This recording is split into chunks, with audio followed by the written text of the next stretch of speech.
We'll call the Williams County Local and County Board of Equalization June 7th, 2022 meeting to order. Darcy. Good morning, Commissioners, members of the public. My name is Darcy Anderson. I am the Williams County Tax Director.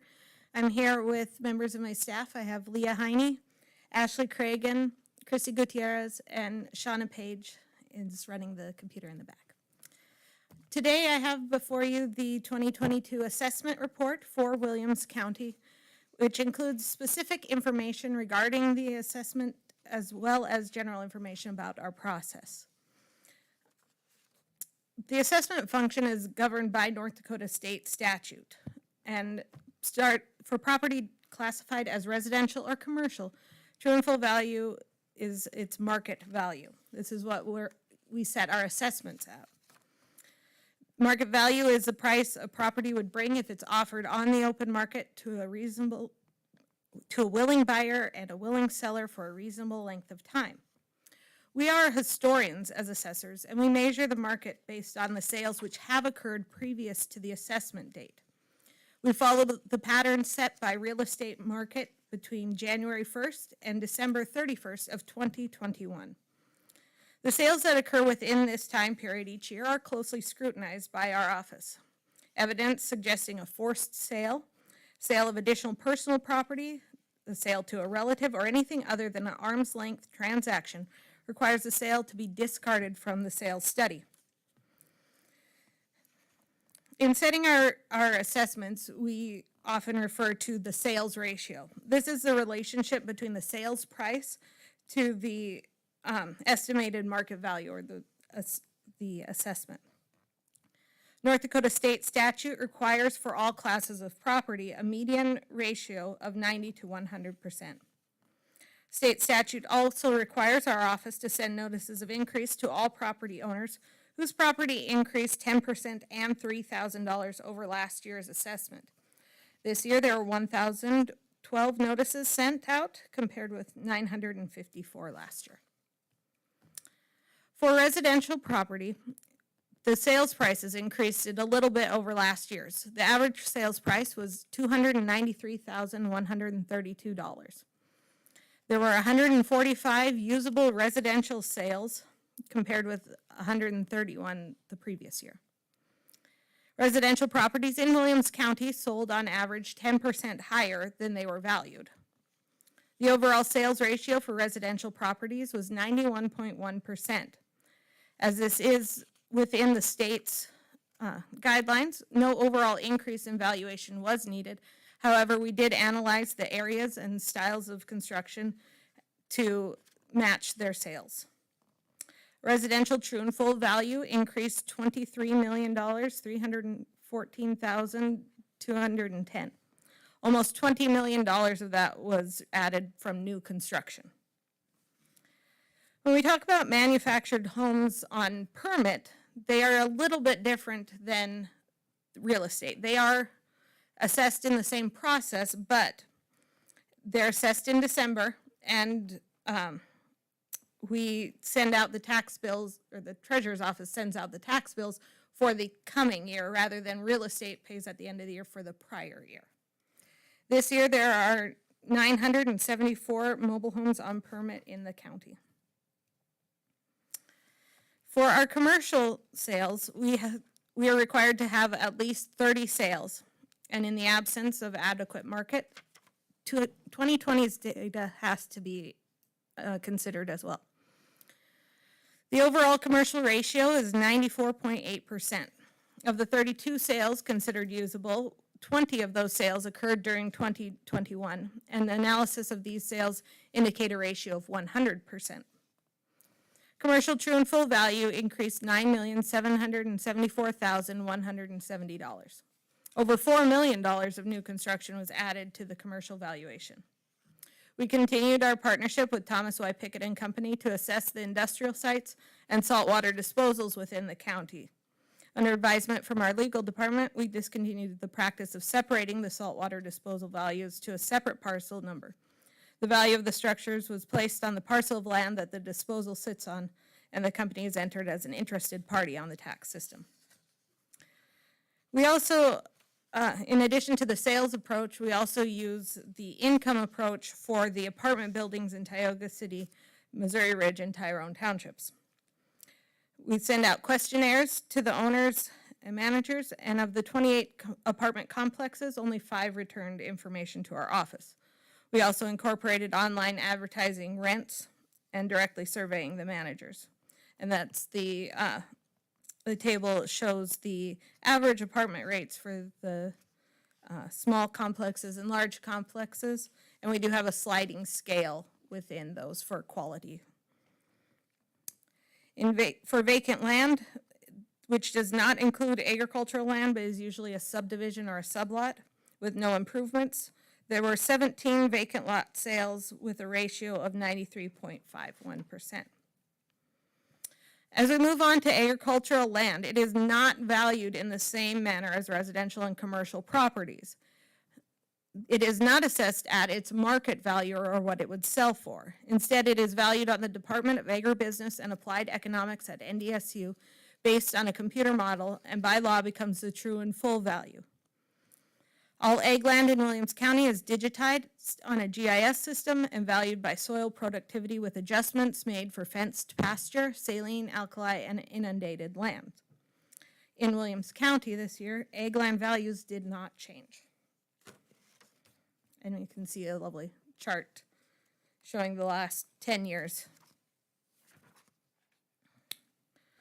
So I would recommend that residential property be left as a class at the level presented.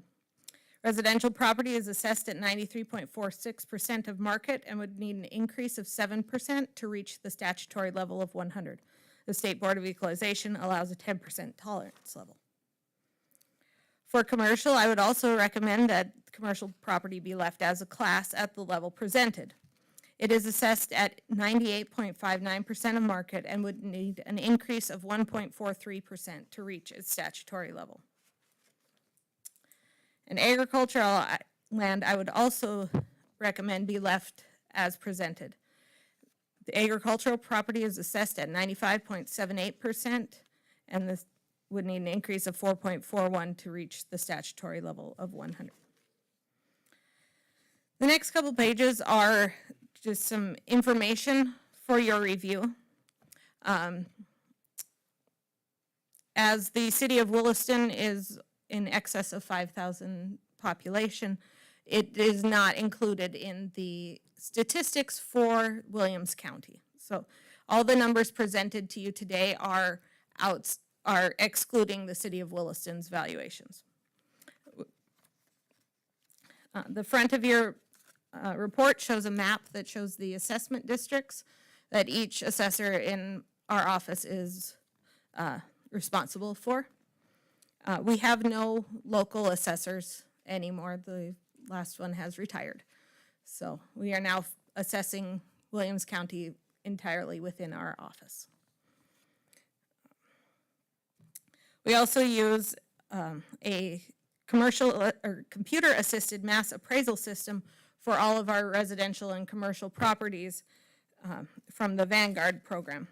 This year, Vanguard released a new cost manual for use in their program. The manual is a detailed, extensive update to the cost of construction for buildings and their components. This cost manual is what we start our assessments with and temper using our local sales. And we also implemented last year, we implemented a program called Sidwell Farms, and it is a program to help us assess ag land where we can map out all the different soils and directly map where the modifiers need to be, where it is no longer used for ag land, so we can be very defined in where we set our modifiers or take it out of ag land production.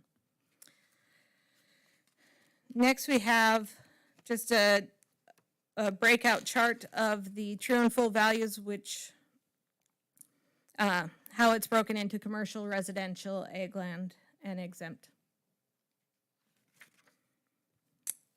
The next is a chart of the history of the true and full value for Williams County.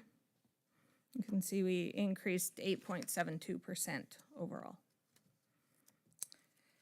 The next page is the privileged exemptions breakout. This will be we will be reviewing their actual applications later when we start the business, but this is how they are situated currently. And even though we are not here to talk about taxes, we're here to talk about values, it invariably comes up. And so I do like to remind how the tax system is broken out. How the amount of tax is calculated by dividing the budgets from the school districts, the county, the city fire districts, what have you. Comes from their budgets, which is divided by the total valuation that we get from studying the market. And that's how we get our mill levies. And I've just taken an example from the city of Grenora for your guys' perusal, how each is broken out, each category of mills is broken out. And then the last page is the mill levy history for Williams County, and we do show what the city of Williston is next to it. So that concludes my report. The appendix following the light green sheet is the sales ratios for commercial, residential, and ag land, as well as the soils values and the state tax commissioner's agricultural value per acre for the assessment year.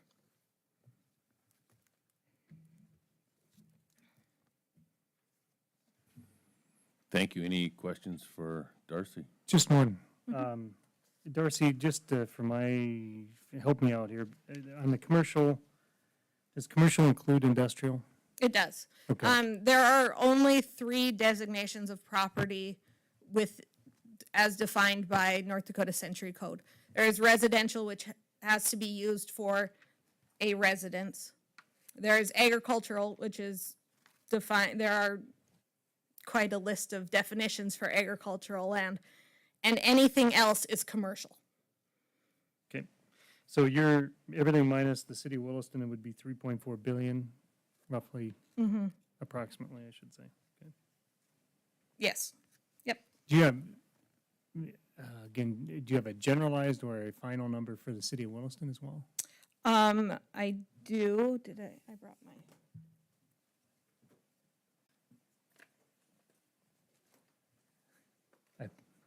I apologize. I'm just wanting to arrive at a total number. Okay.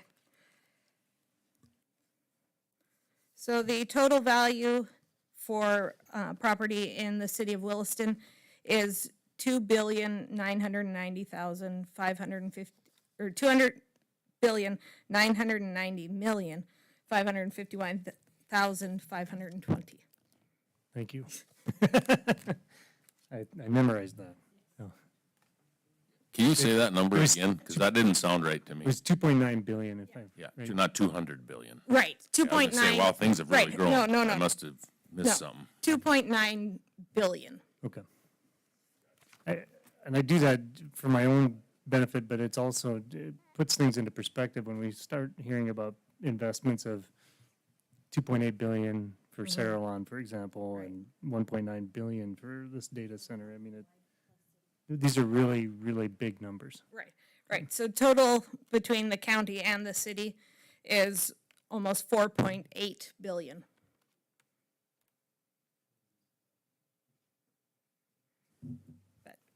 Okay, any other questions on Darcy's report? Okay, looks like we will go on to the local board of equalization for unorganized townships. So as the county board, you also sit as the Board of Equalization for the unorganized townships of Cow Creek, Golden Valley, Hoffland, Nesson Valley, New Home, or unorganized, and also City of Wheelock. I have received no formal protests at this time. I don't know if there are any in the audience. Okay, so at this time, we will open the public hearing for Cow Creek Township, Golden Valley Township, Hoffland Township, Nesson Valley Township, New Home Township, Unorganized Township, and Wheelock City Unorganized. Are there any comments or protests from the audience?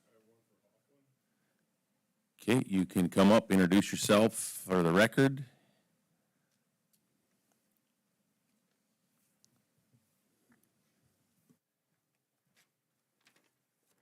My name is Tom Powers. I'm here, John Gasmer. we're representing Save Red Mike, which is to do his business under the name of the Links of North Dakota. We received a little over 20% increase in our valuation this year. It was my understanding that we were, based on an income basis is how they determine our value. And I am not sure why we got an increase. We have, we've never made any income on the property ever. We kind of keep it open for the public.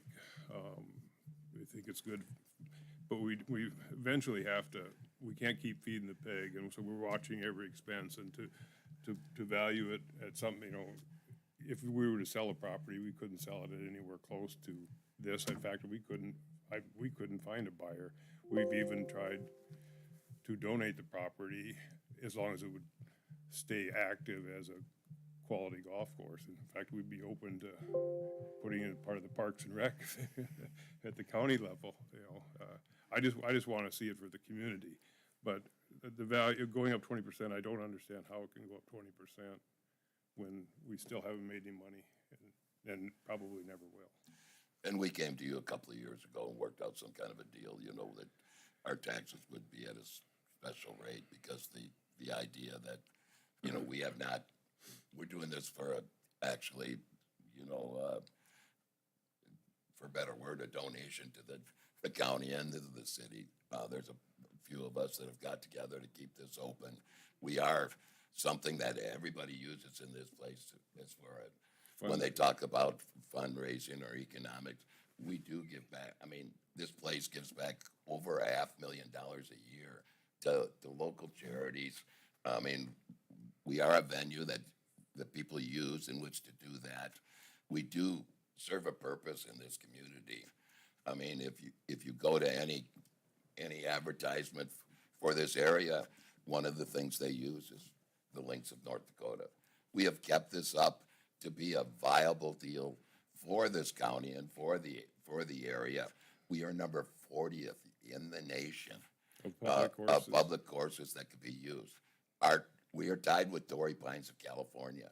I mean, and it costs money to do that. And of course, we have put up that money to do that. We're just looking for some help in a tax situation from the county in which to keep on doing that. Any questions from up here before we get to Darcy?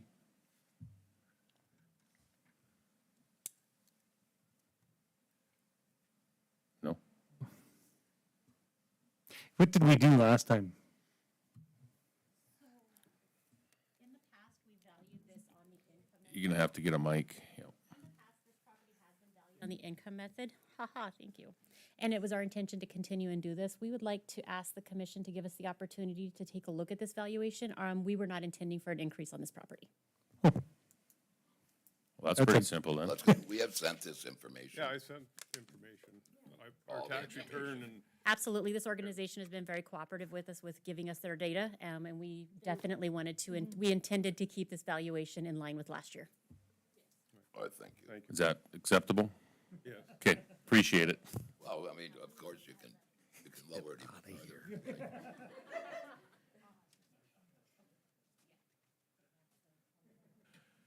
Okay, are there any other comments or protests from those specific areas?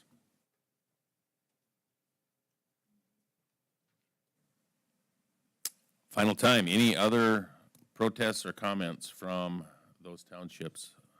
There is? Okay. It's not listed on here, but I have a protest from Missouri Ridge.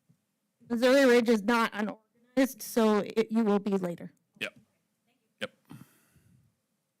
Did somebody else have their hand up, or were you pointing for her? Okay, so that'll be the next one that we do. So, third and final time, any other protests for the unorganized townships? Okay, we will close the public hearing.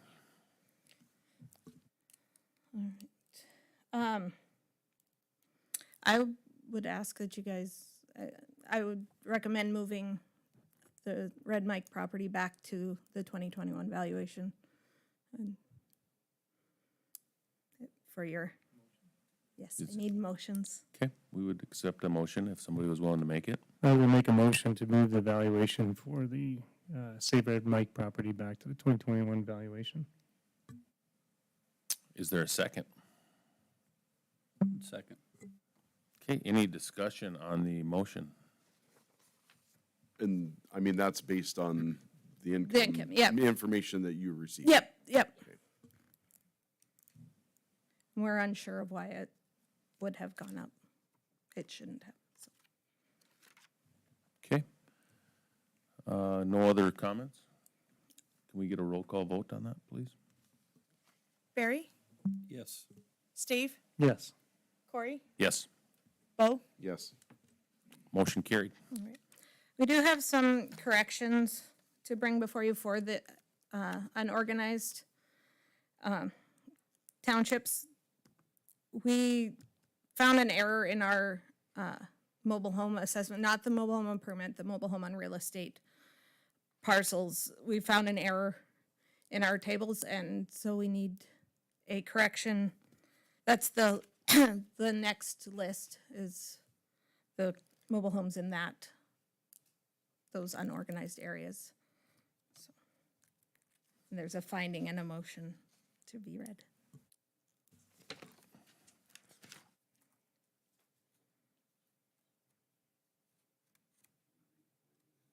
Yes, this would be page 3, correct? Where correct. everybody's, has everybody together on the page 3? So we need a finding and a motion from the board. It's after the dark green page. I move that a finding be made that the correction items listed above as noted in the minutes have been reviewed by the Williams County Board of Equalization. And I move that the 2022 true and full values of correction items listed above as noted in the minutes be adjusted as recommended. Second. Okay, motion and second. Any discussion on that? Roll call, please. Steve? Yes. Corey? Yes, Bo? Yes. Barry? Yes. motion carried. Thank you.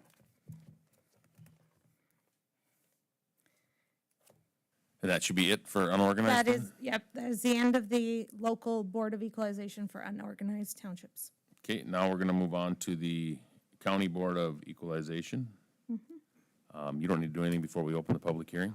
Okay, we will open the public hearing for the County Board of Equalization. Any audience comments or protests?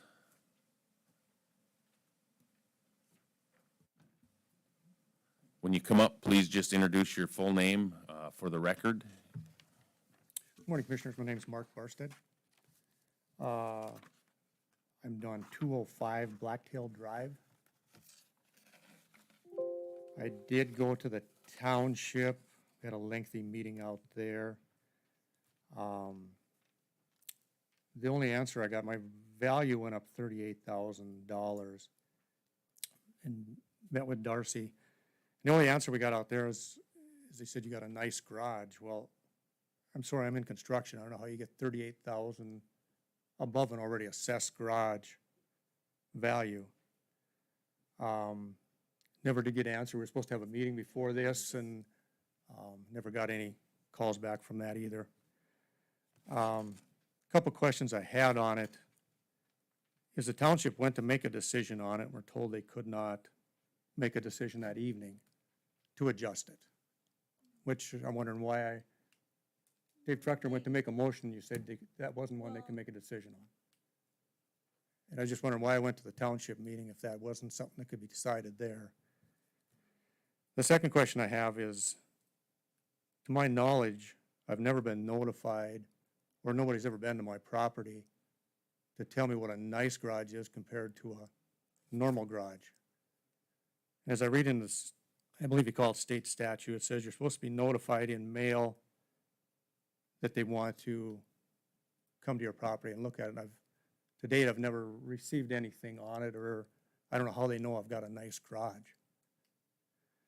I've got just a proposal to show you. I mean, it's in 2022, we did a garage 40 by 30 for $10,612, finished the inside of it. So I'm just asking where 38,000 comes from, above and beyond what I've already been assessed. And I'm just asking for some answers on it.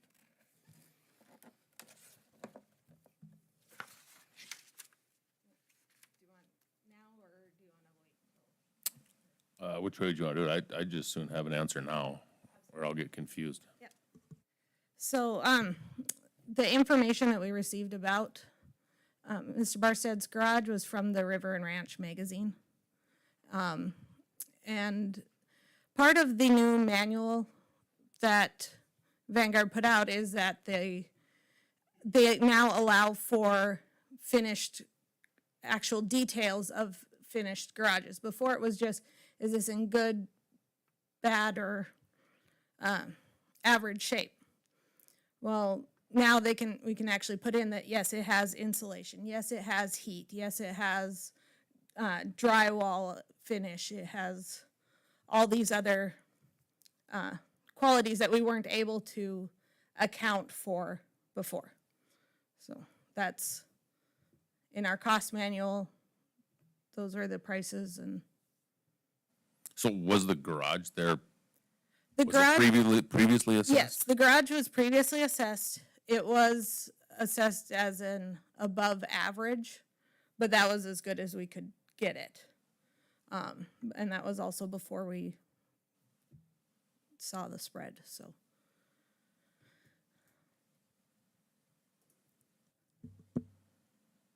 So how, is it in the program that this $38,000 comes from? I mean, that seems like a lot finishing the inside of a garage.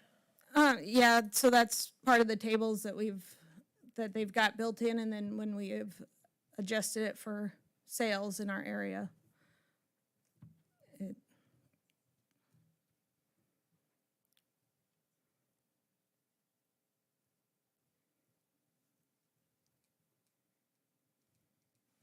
So just, I mean, he has a document saying that it cost him $11,000, but the program says that that 11,000 is worth I mean, I don't know what are the details in that finish, if it's for everything, but.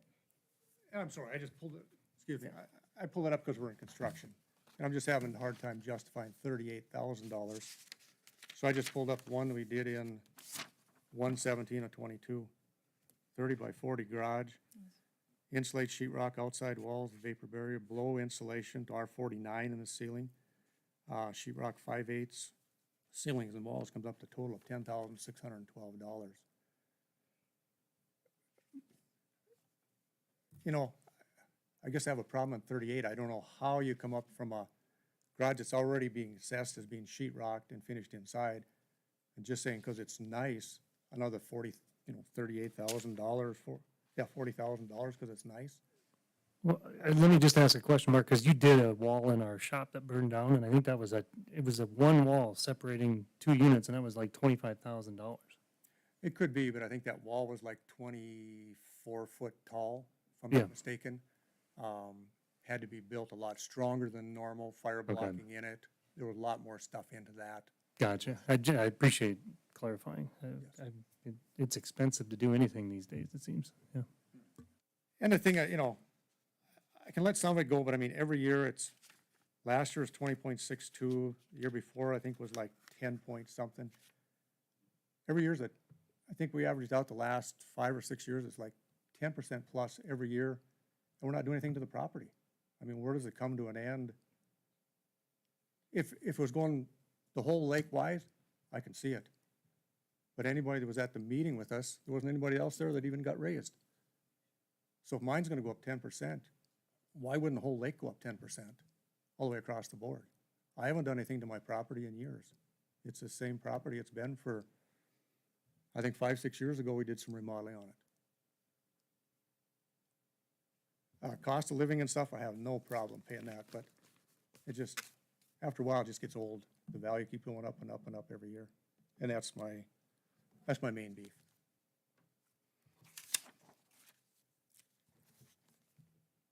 You know, the other question is, I just like some clarification on the township board. My understanding is you're supposed to take it to the township, they make the first decision. I'm sorry, that wasn't my understanding that I couldn't make a decision. Dave went to make the motion, you said this wasn't something they were to decide on that night, is what you told him, because he looked at me baffled too. I Okay. misspoke. That was my, Because they, yeah. honestly, That was tell it. me, weren't they joking about laughing at this 38,000, about how nice they had to see my $38,000? They were all making fun of it too, so, that's where I'm at.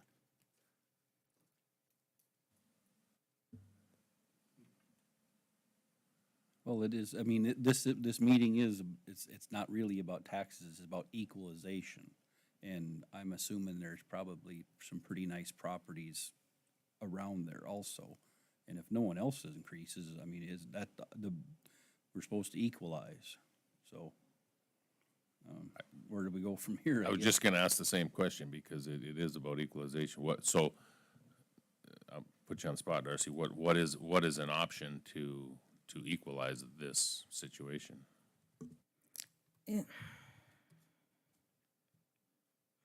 I don't have an answer, because I think by putting that information in correctly, where it hadn't been detailed before, and now it is, I mean,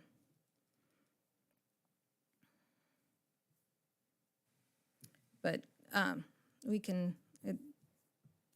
decisions can be made, will be made later too, so we can hear through all the audience and. Okay, is everybody good with that? We'll move on to the next one, and then we'll make a decision at the end. Just quick, Mr. Barstead brought up about they're supposed to be notified by letter of assessment. I Yep. mean, how is that handled, or That's did a letter his- go out? Yes, that's his notice of increase that he received. Oh, so there's no, we're gonna come out and assess your We, property letter? not for this property, we do every year if we're going to be, a little more, like coming up to doors and knocking and trying to get information. That way we will we will send a letter out ahead of us just to be aware, but if we're just doing drive-bys, we don't usually notify.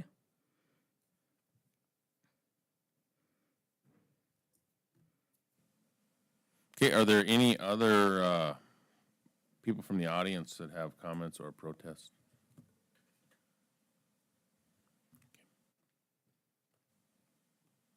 Get you next. Good morning, Commissioners. My name is Martha Omdahl. I'm an attorney with Crowley Fleck here in town, and I'm here on behalf of SM Hospitality LLC, who are the new owners of the Bakken XWA Hotel. And they are seeking to appeal the 2022 assessment of the hotel. In 2022, it was assessed at $7,101,440. And we're requesting that the valuation be brought down to $2,916,960. And the main reason we're seeking that decrease in valuation is because that $2.9 million was the price that SM Hospitality paid for the hotel when it bought the hotel in 2021. And as it's already been discussed, market value is the best indicator of the true and full value of a property. And because this has been the only sale of the hotel since the 2022 valuation, this sale is the best indicator of the hotel's value. Another reason we're seeking a decrease in valuation is because revenues were down about 11% between 2021 and 2020. And the average rate per room has decreased as well. And then the final reason we're seeking this appeal is that the cost approach that's used in valuing the hotel is not the best approach in valuing a property of this nature. An income producing property like this is best valued at its market value. And we were hoping to have an appraisal to present today. We ran into some timing issues with requesting that, but we are working on obtaining an appraisal, and we can provide that to the county as soon as we have it.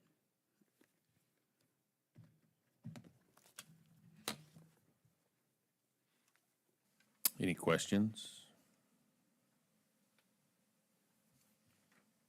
Did you supply the income information that we would need for income-based taxes rather than market-based? We did not, and really only an appraiser can determine that. So once we're able to get an appraisal, we should be able to present that, but I don't have that information today.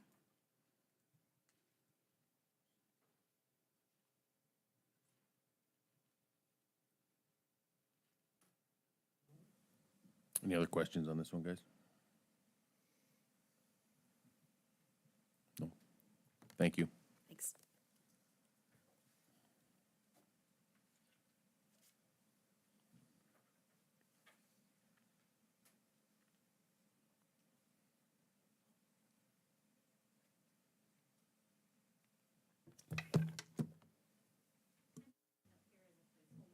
Oh, thank you. I'm coming up as a placeholder. We do have Stephanie Nyhus with DeChar McMillan and Associates. She is a tax rep that would like to discuss her properties by phone with the commission.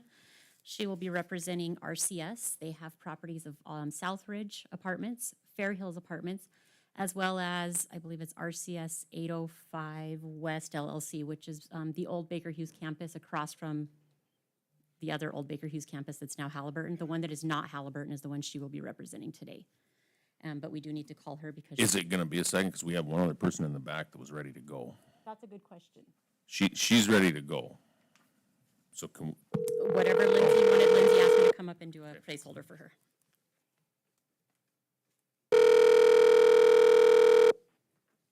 This is Stephanie. hello, Stephanie. This is Williams County. Hi, how are you? Good. You are on the overhead in the commission room at the Okay. equalization meeting. Okay. I believe you have 3 properties that you wanted to talk about. I do. Which would you like to start with?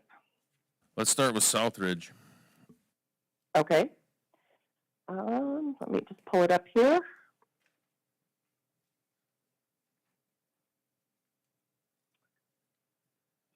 And these properties are all owned by Real Capital Solutions. And Southridge is an apartment complex, I should say.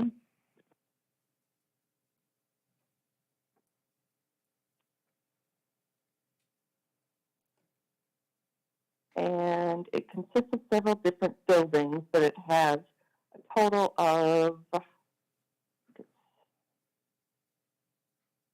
392 units. And it is right now approximately, or as of the first of the year, it was approximately 28% vacant. And they have been struggling with vacancy over the past couple of years due to COVID. And they have been struggling to fill the property due to the high rents and things that they command. So they have had declining rents and, of course, increasing expenses like everything over the past couple of different years. So I did include a market analysis as well as their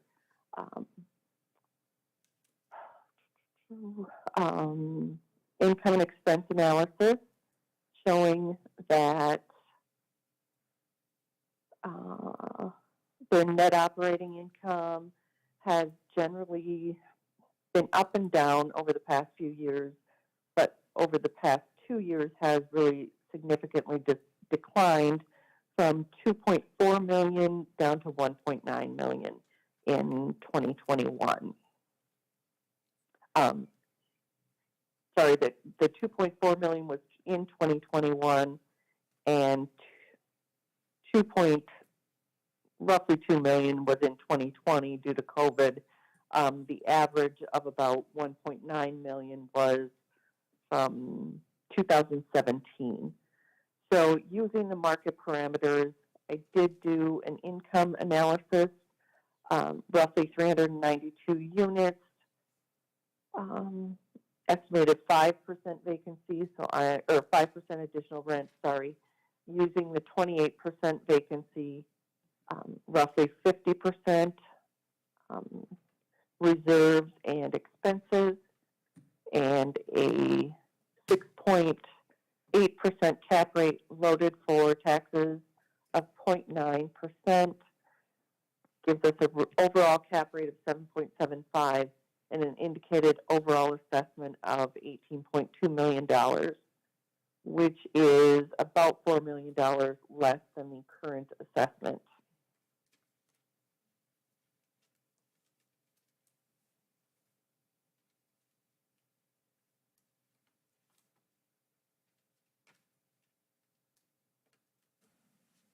Okay, does anybody have any questions on the Southridge apartment complex? They did supply data? Okay.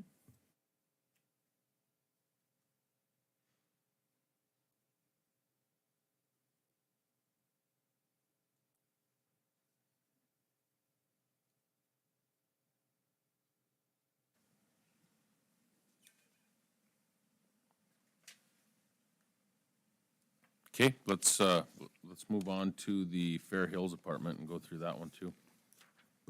Okay?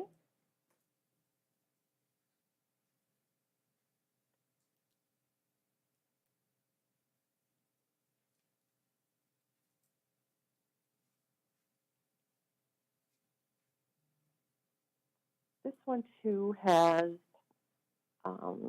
about 28% vacancy over the past year or so. They too are struggling to fill their units. Let's see, I did include the income and expense history, and they declined significantly from 2020 to 2021. They had a net operating income of $1.6 million in 2020, going down to $1.2 million in 2021, an average over the period of $1.6 million. And that goes back to 2017. So they have 350 total units. I used the actual vacancy of 28%, 50% again, expenses, loaded the cap rate, used the same cap rate as I did for Southridge, 6.81%, loaded that for taxes, and came up with a total value of $15.3 million. And again, the 2022 assessment is at $22.5 million. And then some change there. So we're requesting a decrease down to about $15.3 million.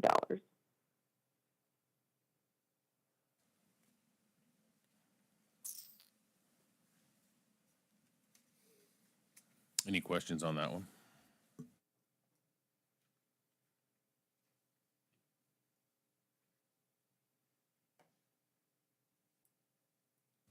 Okay, let's go to the Baker Hughes building.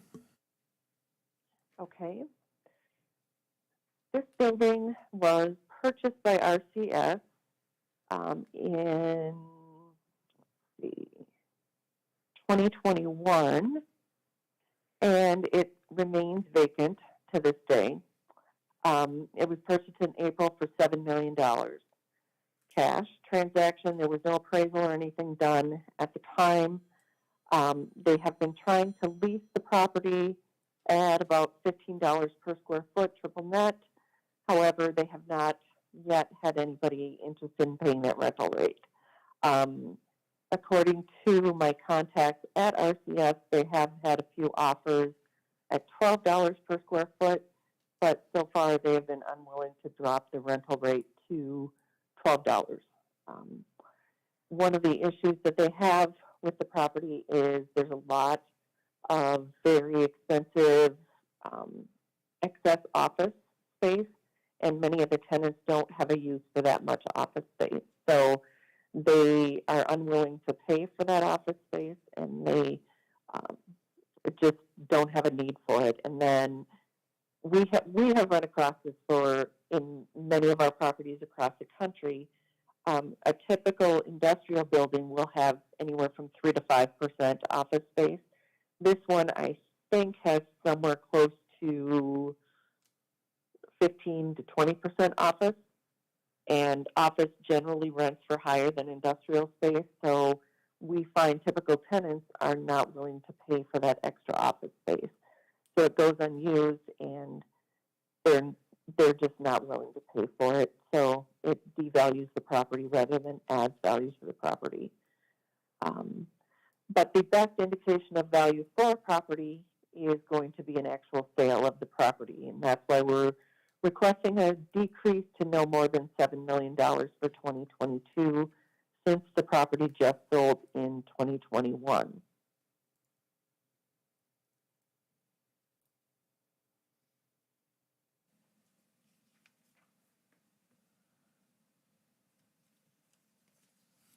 Darcy, what is the value of that? I don't see it on here.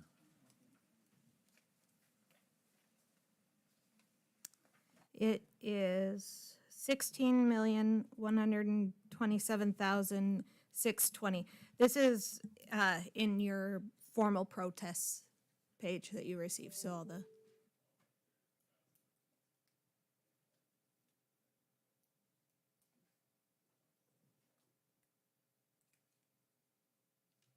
Okay, is there any questions on that?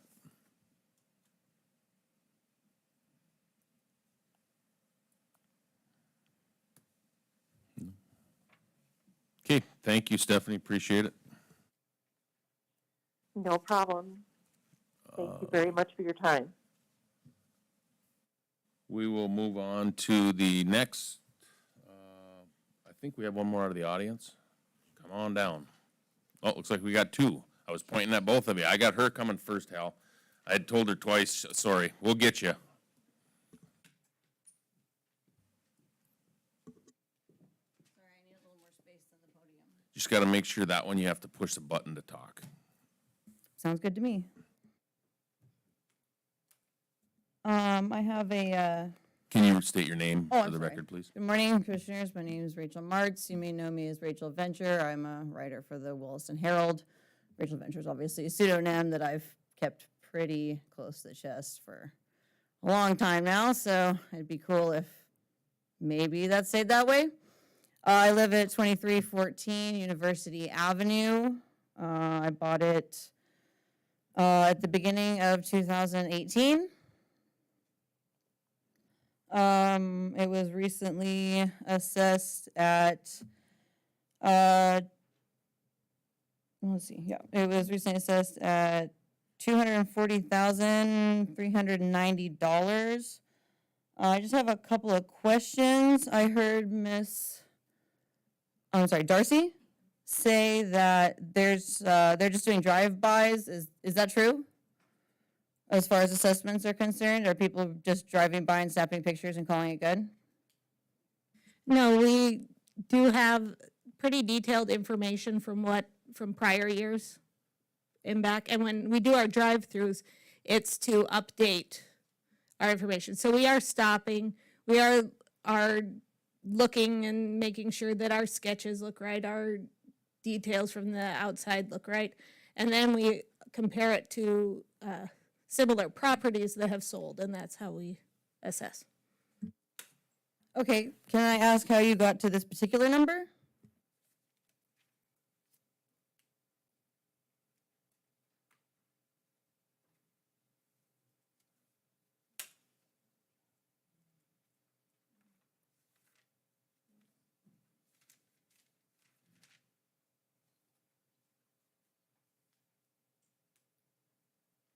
It looks like it would just be from the increase from sales.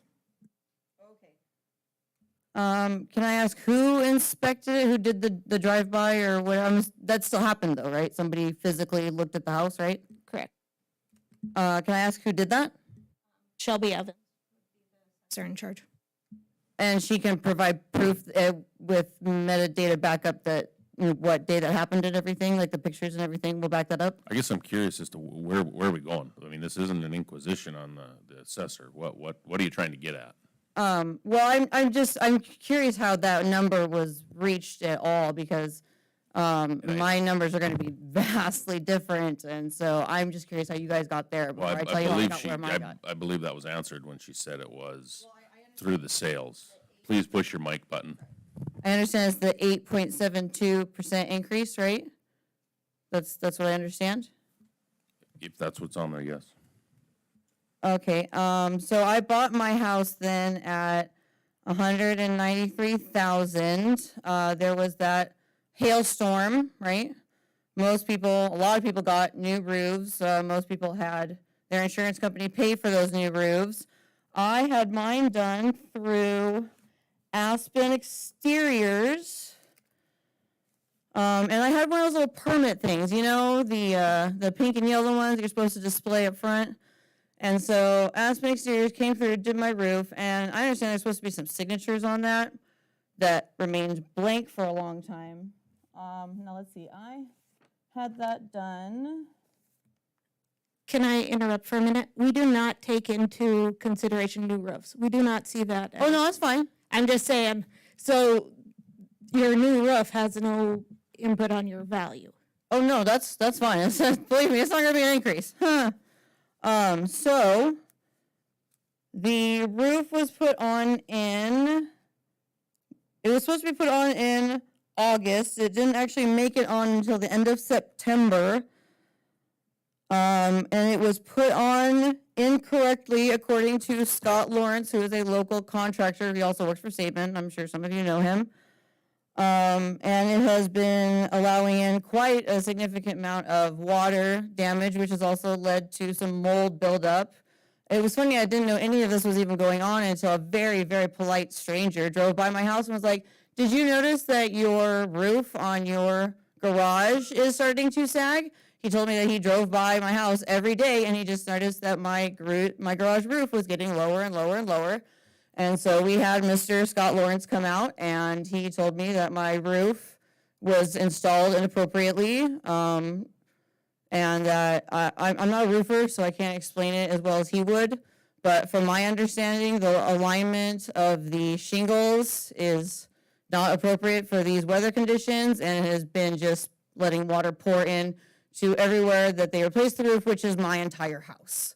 We're still in the process of going through assessing the damage right now, but I'm allergic to mold, and I noticed I started sneezing a long time ago, and it's all through our crawl space, it's all through the garage, we have like damage to the point where the roof is sagging, and so and also, I happen to be a good friend of my real estate agent, Denise Pippin, who sold me my house, and my neighbors, Larry and Maureen Lockaway, who owned the house that I bought from them. It was Maureen's childhood home, who now live next door to me, and they all seem to agree that this number is kind of outrageous. I talked to Scott, and he said he would deduct about 10 grand of depreciated value from what I bought it from, putting it at $183,000. So if you take 8.72%, the increase of whatever that is, and add that to it, which is $15,957.60, I came to the conclusion this morning of $198,957.60 at its total worth. Also, I think we really need to be looking into Aspen Exteriors because I cannot be the only person that this happened to. I had to pay myself to get my gutters put back on in April. Okay, so anybody have any questions? We can't help you with your Aspen Exteriors. I think you've got to approach the city of Williston Development Services and their permitting in particular. I feel we can't help you there. I feel like if that permit had been like you know, signed and somebody had come out and like checked to see that the roof was installed inappropriately, that maybe this wouldn't be happening at all. Like, it was supposed to be done in September, right? So after it was all done or whatever they said was done, like, shouldn't have someone have come out and finished signing that? But what Commissioner Kemp's saying, that's not the county, that's the city. This is the wrong meeting for that, because that was a city permit that was issued to you, not a county permit. But that city permit not going through its thing is the reason that my county value or whatever is not what you guys say it is my point. Is that my house is worth significantly less because, like, potentially that inspection was not carried out, so we were not able to know that this damage could occur, leaving my house so depreciated. Like, I'm not happy about my house being worth 10 grand less than what I paid for it. I can tell you're not That's happy. not cool with me. It's obvious, I can tell you're not happy. So what I'm trying to tell you is it's not our inspection. We don't go out and do those inspections on the county side. That's something you have to take up with city development services. Yes, they should have come up, but that's not something we can decide on there. Our deal is tax equalization on what these different properties are worth. And the Okay, way so we come then up you- with it is the same way for each one of the properties. So are you saying that you're willing to believe Scott and Denise and them who have said that they agree with this? I mean, this is a ballpark. I can give you an exact assessment when Scott has gone through our entire house and seen all of the damage. Because, like, we still have to keep making appointments because we don't know yet. It's bad, like, really bad. And this is an historic house. It was built in 1910. Like, I'm proud of owning this home. Like, I'm more than a little upset about this. And then having to pay more for a house that's worth less is almost insulting. Just like you, we are unaware of those problems. So we would love to have information. We'd love to get an inspection and all that, so that we can say, yes, we can adjust your value this much. So Well, that's why I'm curious where the number came from to begin with. We don't go inside every house every year. I mean, that doesn't happen. Number one, we wouldn't be able to have enough assessors. We'd have to have 500 of them to go in every house countywide every year. So that's why they came as your house is not, as you're putting it, falling in, that the roof is caving in.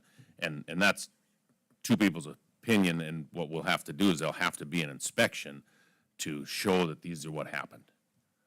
So if one of the assessment officials has been inside my house and could vouch for that right now, would that make No. any difference? Okay. It wouldn't. I think what we can do is we can pull it back and we can reevaluate it.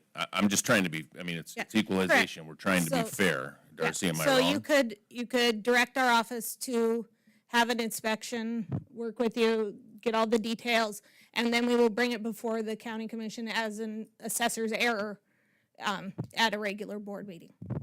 So I hope that answered. I mean, so at least we're getting the ball moving in the right direction. That's the goal. All I know is I love my house. Like, that's what it comes down to. I love my house, and all of this is like, and then the idea of having to like stand up and like defend like why I shouldn't have to pay more to save my house is like, I just want to know what to do to make this not this anyway. I think we just answered it. Like a meeting, a next meeting I have to go to and paperwork and stuff to fill out. That paperwork would be handled within our office, and so you wouldn't necessarily have to come to the meeting.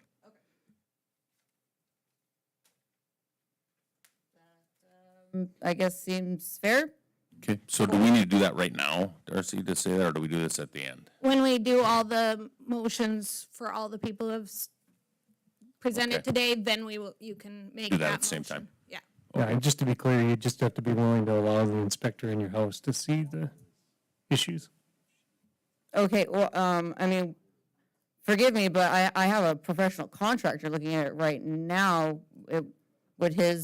I feel like he would be the person to talk to maybe first? This is the reason I bring it up, is and unless I'm wrong, Darcy. But you have to, if you want to change the valuation, somebody from the valuation equalization Okay, assessor's well, I mean, office that's- has to, If I, I'll do what I have to, it's fine. So, quick question. So if she had to get a building permit from the city, why is she not being assessed by the city? Why is she being assessed by the county? She is being assessed by the city. We are the same office. Okay.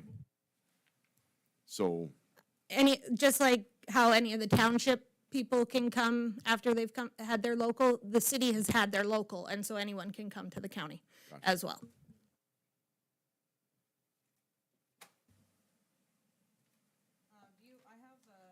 I have some, you can just have this if you want. It's a copy of the unsigned city thing, and then pictures of some of the damage and some of the gutters that are still not on, because again, I had to pay for those myself, not a rich person, and some other evidence and stuff that you guys would want, so.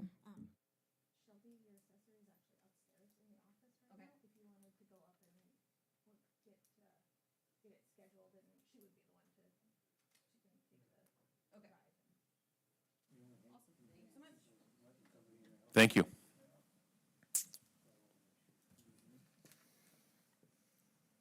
Please introduce yourself.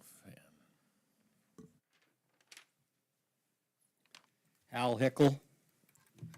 I went to the Equalization Board with the city of Ray. I'd recently tried to sell a property in Ray. It's valued at $28,000. But because the city of Ray is selling lots bigger for less than half of the price of that, nobody will buy the lot. Yet I'm being taxed on this amount of money. It's my understanding that because it's the city of Ray, they can do this. They don't have to pay taxes along with churches. I would like to protest that the city of Ray continues to buy property and sell it. They are now contemplating buying property to the north of Ray on a subdivision that didn't really grow.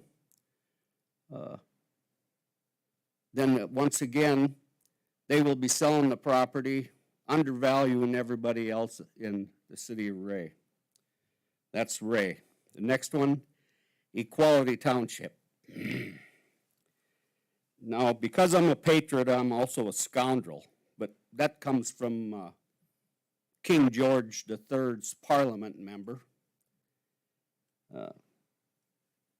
So I will comment on that later at some other time. Because the Hickles are dictated to in Equality Township as to what we can do, I don't understand why we should have to pay the same taxes, because evidently we're not equal. Other people have got zone changes there.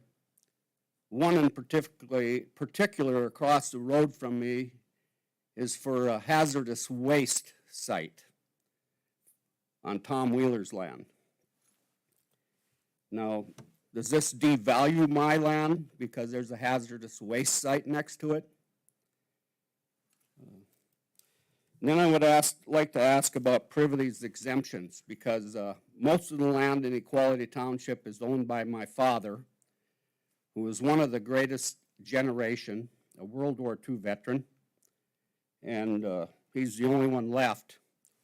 And I would think it would be great if the county didn't have him pay any more taxes until he's no longer with us. Thank you. Thank you.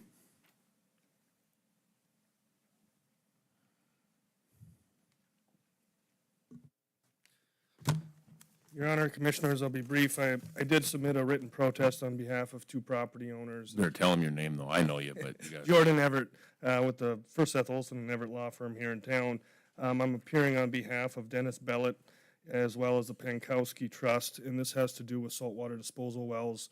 I think my submittal may have been a little bit late, but I just wanted to note for the record that we're asking and objecting to the increase in assessment, and ask that these assessments be placed back towards the operator. We did provide documentation of leasehold interests to the assessor's office, and I believe it's underway, but I just wanted to make a quick note for the record. Thank you. Thank you.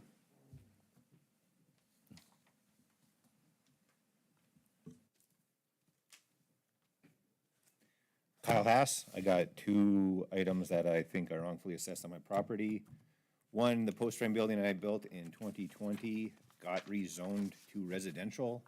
And I was speaking with Leah about this, and she's willing to zone it back to agricultural, but she needs to come and inspect it, and I don't know why it would need to be come and looked at again if an error was made the first time.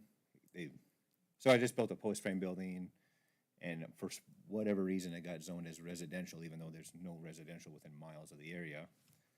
Next item is the house, the trailer house that I put on my property, and I have a 308% tax increase. Do we have a number what we're valuing the house at right now, Leah? Do we remember that? Okay. I purchased the trailer house for $30,000. That was kind of like, I got a good deal, right? It was for sale for $60,000, and that was more than I was willing to pay for it. And now, originally she had it at a $180,000 assessment for a 20-year-old trailer.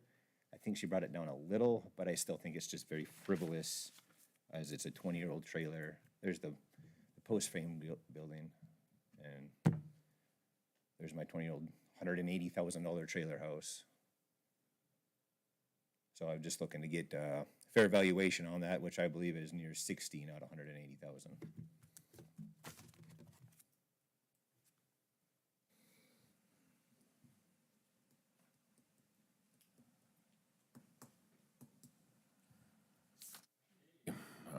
Who else do we have? There we go, we have another one.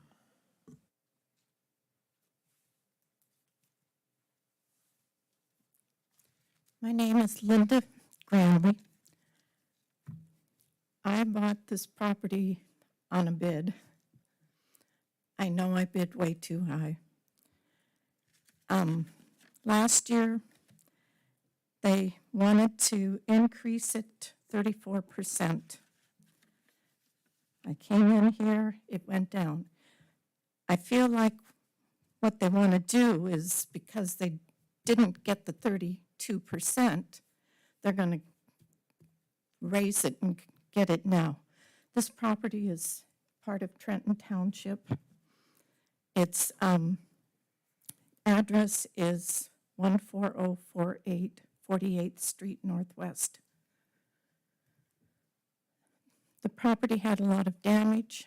It had been broken, the house had been broken into, and we have been working on it as we can. Last year with the hailstorm, our focus was changed so that we didn't get much done out there. I've tried to find comparable, but to the east of my house is a $1.6 million house. That's what he's advertising it for, but hasn't got any offers. And then on the other side, they took a 3-acre parcel and they split it, and they put a modular home 3 feet from my property line. And they built it up, and the sand keeps flowing down into our property. And when it's been raining, it's really made a mess. And I would just like to have this property reevaluated. I'm willing to let them come in. We did that last year. We let 2 of the staff come in. The house is in pretty much the same condition as it was then, and if you want to inspect it to see that, I will let you come in. So that's. Thank you. Did she have to get a hold of you, with your office to schedule something then? So seeing how she's here, she could do that convenient. Yes, I do want to say that the only changes we made were market related. So we didn't change anything regarding the condition of that house. It is only from the market increase that price went up. How much did it increase? It's like 30,000. Okay.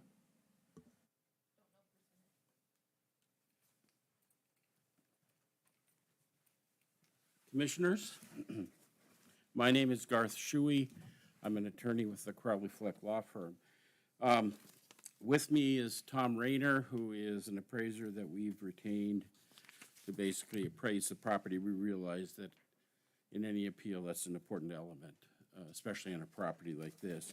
I would like to share, before I start my discussion of this property, copies of the general layout of the Capitol Lodge property in Tioga. I'm pretty sure we have it already. We have it in our packet. Yeah. Yeah, it's an aerial of the, okay.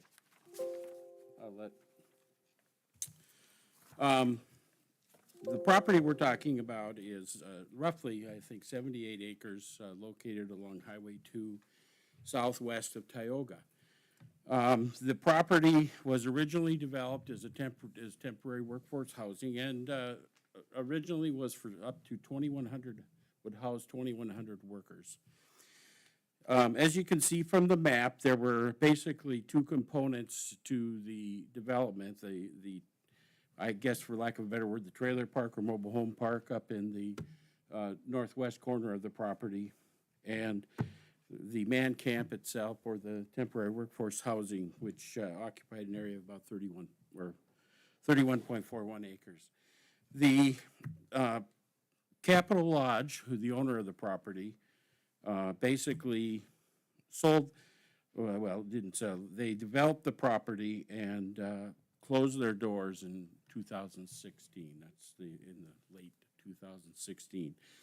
The camp itself has been unoccupied for about 6 years now. During that time, between the time of the closure of the camp and today, they have removed all of the temporary workforce housing, the residential portion of the development. The mobile home park still sits there. I want to say that it says it's 5 acres. I was going to guess it was close to 10 acres, but it's about 5.42 acres of ground, and it is basically sitting there, not being used again since 2016.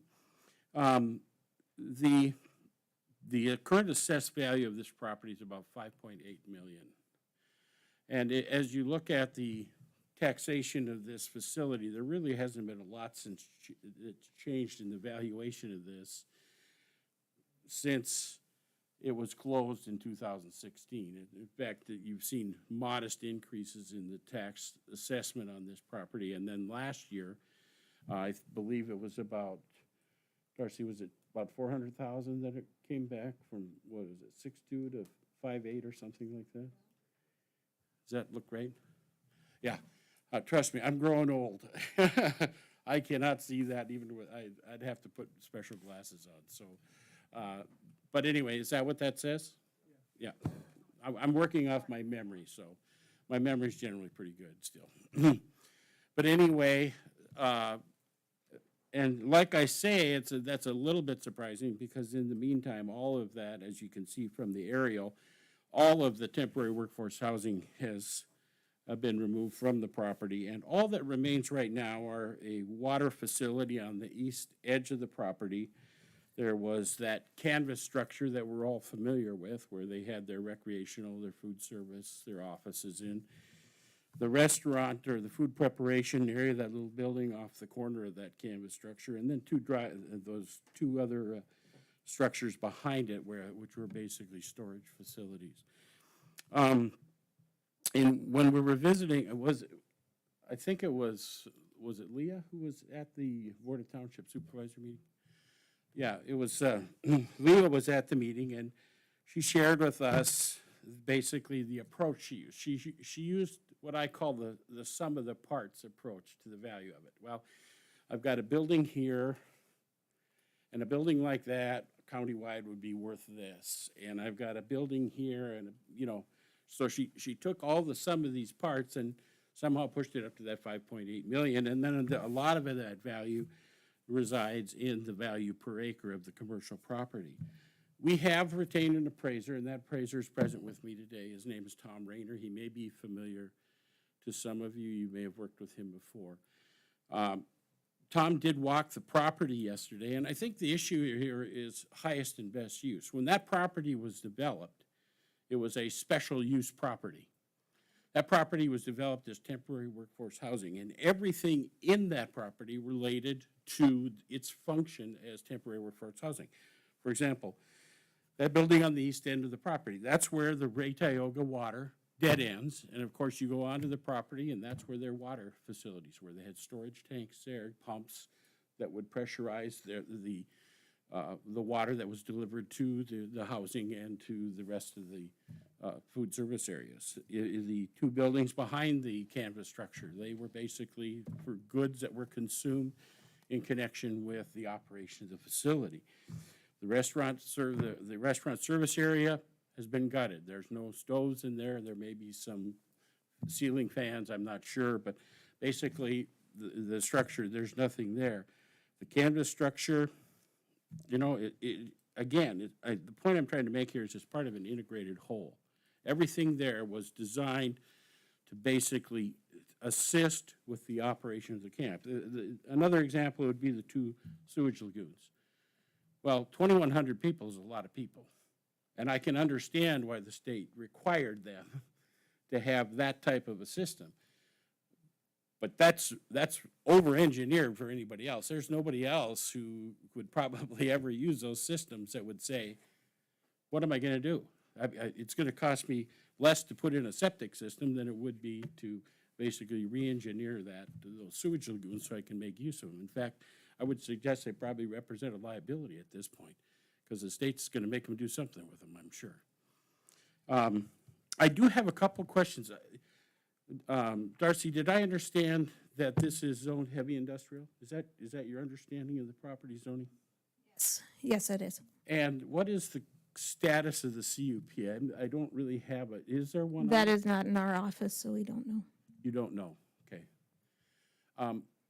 I looked at the regimen for the heavy industrial, and I couldn't see it being either a specially permitted use or a permitted use under the general zoning. So I'm not really sure where that leaves us, if anybody. Well, if it was a CUP. It was. And so that wouldn't have transferred. CUPs don't transfer. CUPs stay with the original owner. Right. I believe the CUP come in part of, the CUP had more to do with the man camp, because I think the ground itself is industrial, correct? I believe so. Right, so the CUP that's non-transferable, so there isn't one. There's no possibility that it'll be used for a man camp. Right. Unless it's re-permitted.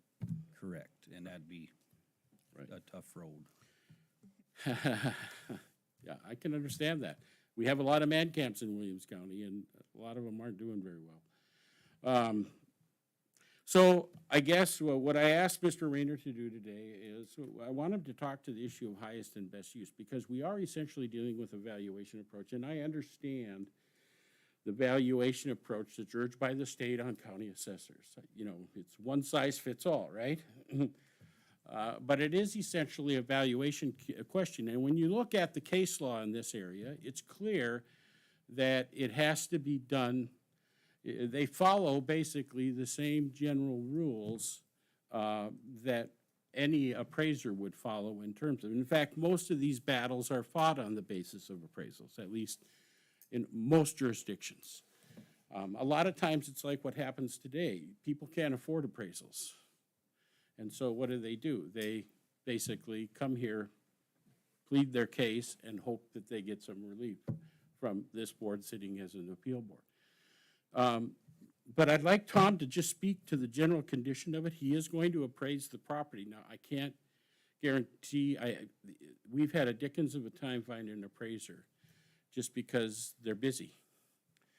But Tom is going to speak a little bit to the general condition of the property without expressing a value. And our goal here is to just help us to conceptualize that maybe that 5.8 is probably a little high, because I don't think we'll ever find anybody to buy that property for $5.8 million. And the 110,000 that my clients, and one of the owners is here today, John Geierman. I don't know if any of you know John, but John and Steve Natwick are the owners of Capital Gains, and they bought the property with an idea of trying to rehab the property and basically put it to some type of use. They bought it to try to turn it for profit. So, Tom, could you speak to the issue of the highest and best use real quickly? Hi, yes. As indicated, I was just retained by Garth here to go out and look at the property yesterday to make an assessment, a general assessment, and giving no indication of value, but with my thoughts based on doing all my appraisals in the area, what I thought of the property.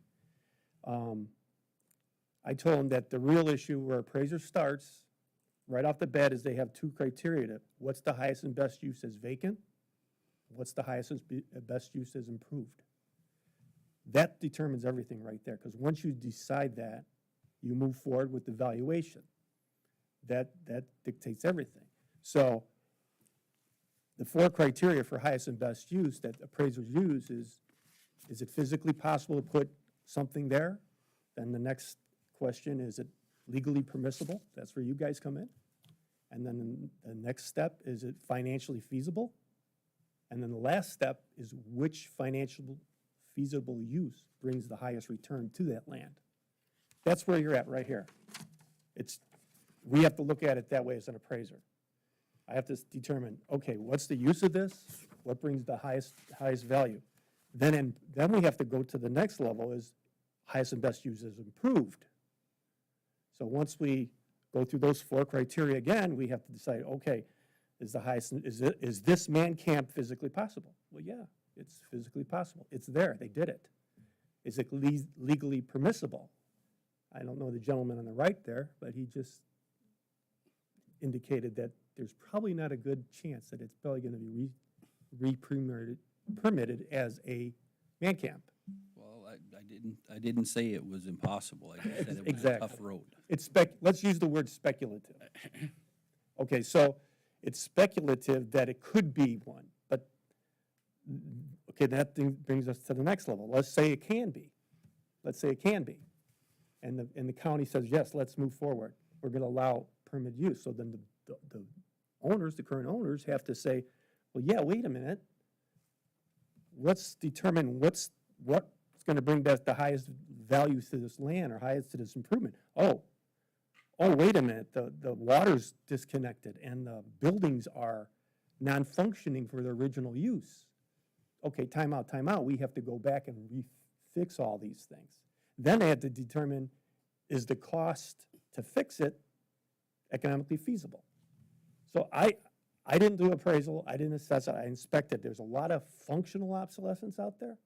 There's a lot of physical obsolescence, which means it's depreciated because of time. But the third obsolescence is external. That means the supply and demand. Is there demand for housing units? Well, the owners have to determine that, or I have to do appraisal, is there demand? And if there's no demand, that means there's excess supply.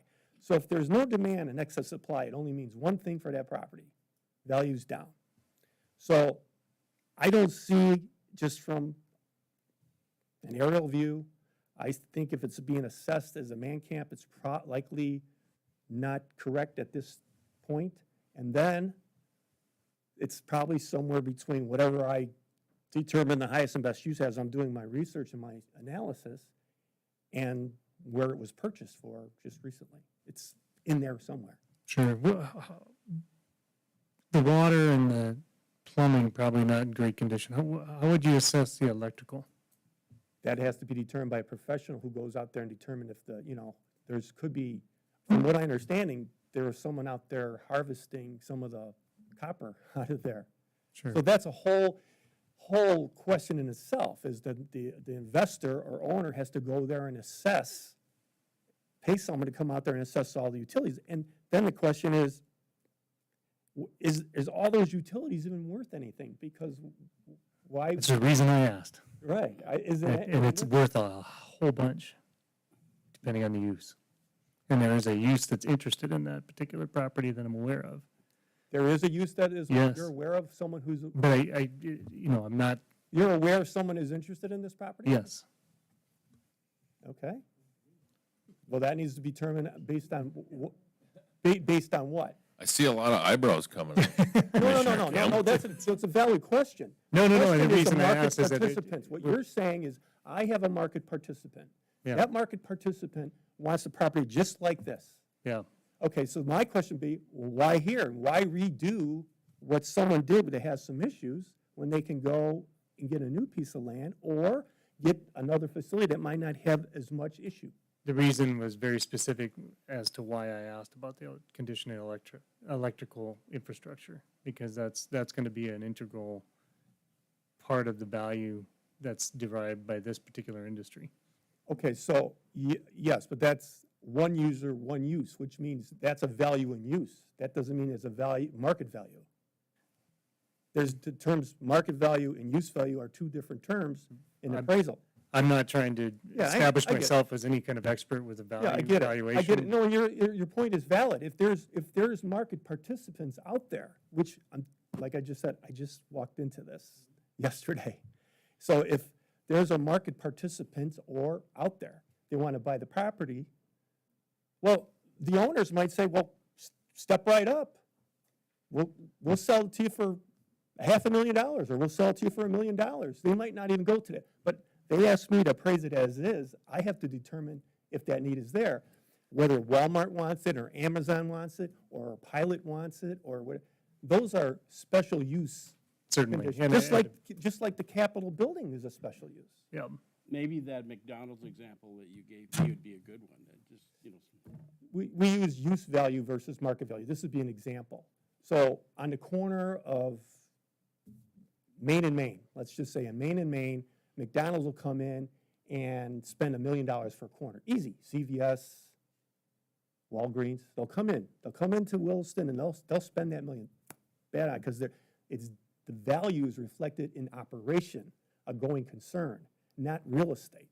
So Three Amigos, Garth, and any other one on the committee here is going to say, I wouldn't spend $1 million on that because I just want to put a Three Amigo taco stand, or I want to put a whatever restaurant or use there. So the value to us in general is lower than the value to a specific user, a use value, and they'll pay more. So what you're saying could be, A very specific user, yeah. is a specific user for that site. That doesn't make it market value, that makes it use value. Maybe. Now, if there's 5 people like that jumping at their site, I'm telling you, the owners would probably jump at that and say, let's do it, let's go. But it's not 5 million, because even the current users, do they need the current participants that you're talking about? Do they want this lagoon? Do they want the RV park? Do they want to use a use just as it is? And if any of that is yes, partially no, then it's in there between. It's between where it is and where the owners bought it for. There's something wrong here. Right. I'm just establishing there. Gotcha, I gotcha, which is a valid point. There's interest. Yeah. okay.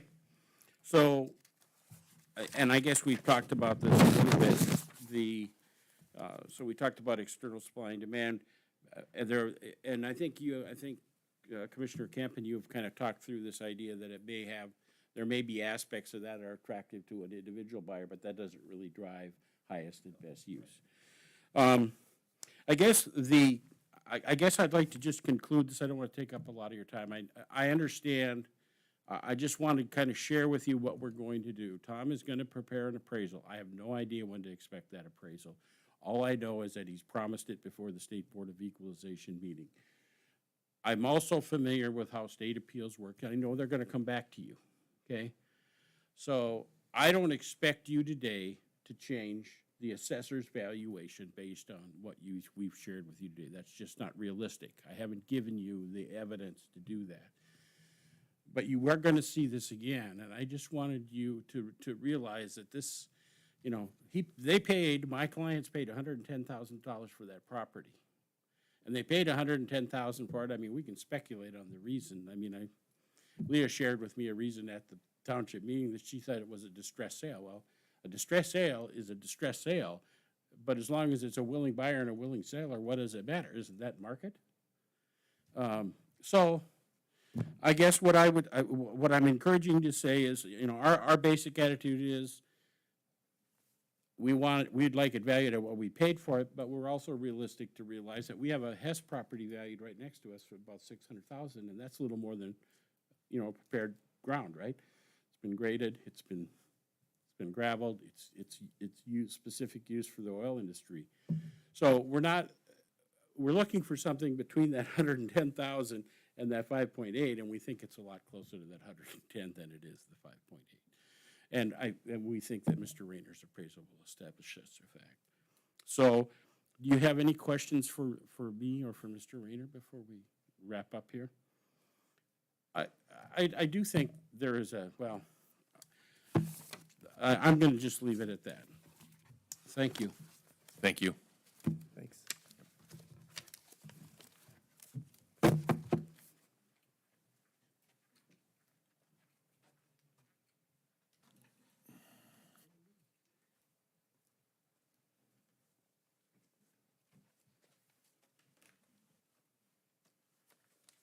Commissioners, my name's Craig Davis, resident of Williston.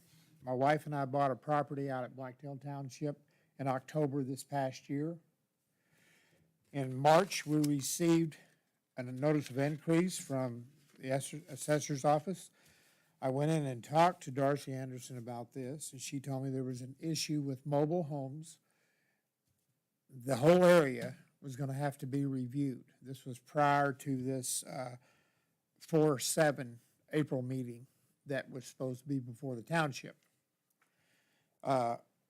She said we're going to have to rework all that. So we came to the agreement and conclusion that it was a moot point for me to go to this meeting before the township because they were redoing everything. It was just a few days before this April meeting. At that time, the increase in this assessment on this property at Blacktail went up 29.61%. So I don't go to the meeting. I get a letter in May, and now not going to the meeting has resulted in my opinion, it increasing 13% to 33.32% increase in assessment. Now, this is an old property. It's got a mobile home on it. It's a 40-year-old mobile home that they have put additions on, but no improvements have been made to this property in the last few years, probably the last 12 years, if not 15. The people we bought it from were getting old and sold it for that reason. It was too much for them to keep up anymore. We've made no improvements to it, so I want to understand, somebody needs to explain to me why our assessment's gone up $63,190, which is 33.32%. Is everybody's out there at Blacktail gone up 33 point with no improvements? A person was just in here earlier that had put a garage, improved a garage, and his went up, but not anywhere near this much. So I need an explanation for that. Somebody equalize this for me in my mind, please, if you will. Because equalization board results in increased taxes. And I'm willing to pay. We bought it for a reason and not an investment. We bought it for our enjoyment, and we're willing to pay the price for enjoyment. But 33.32% for non-improvements, we don't dare improve that property.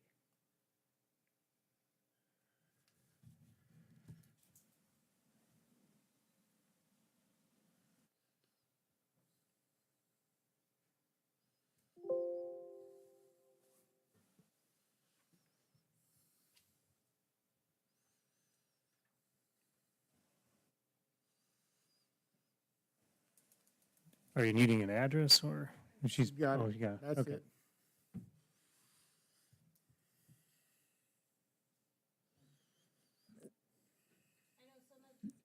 some of the increase on this one was due to information that we received because of the sale, because it was listed on MLS.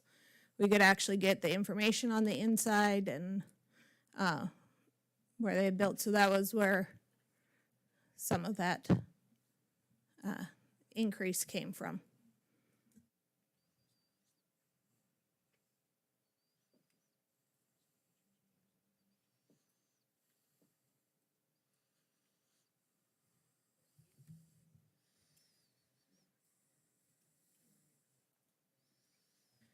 This too also has a finished garage with, I think this one has a bar in it, if I remember correctly.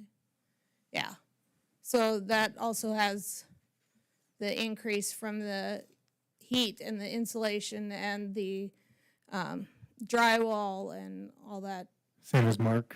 Yeah. Or- But that was all done years and years ago. Unfortunately, we did not know about that. We were never allowed access to the property. We were never, there was never permits taken out or anything. So we didn't know it, and unfortunately, until you bought the property. So my buying the property triggered a 33% increase in the valuation of it. The listing on MLS, not you purchasing it.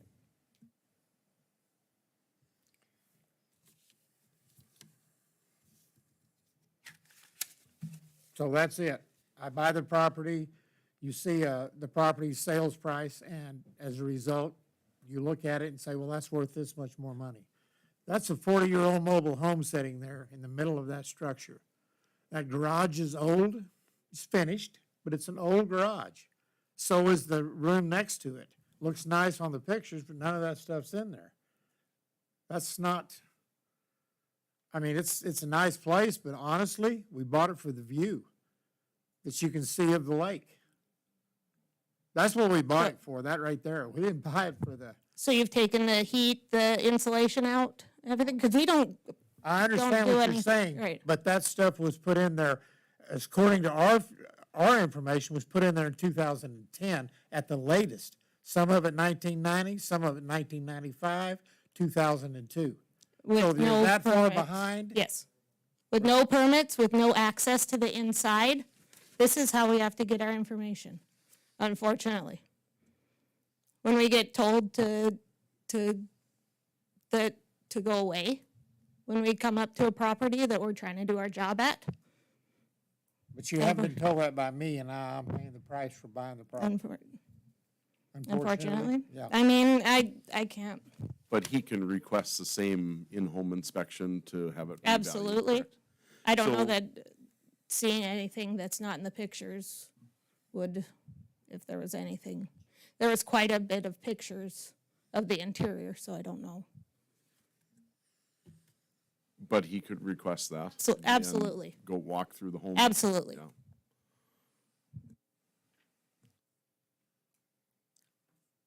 Does it seem like to you on the board that this is 33.32% is quite a hike?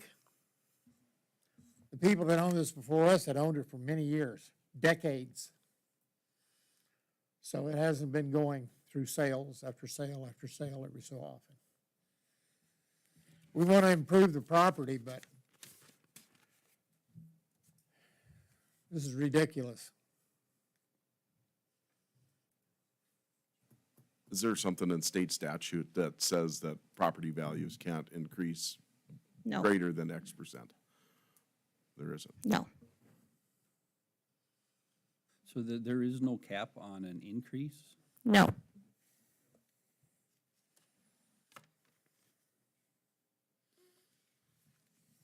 And I think it's a issue of the sale that generated the increases, if that's what I'm hearing, right? I mean, you have the sales of Lakeshore property, and then on top of finding out new information that we didn't have beforehand. So, Okay, so it gets listed, the pictures are taken of the property, and then that's, becomes a part of the record? correct. Anytime it's posted publicly, we have access to it.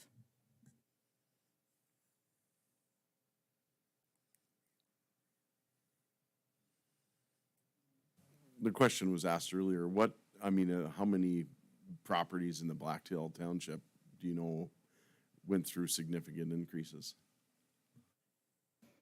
I don't know right off the top of my head. I can look it up real quick, if you don't mind.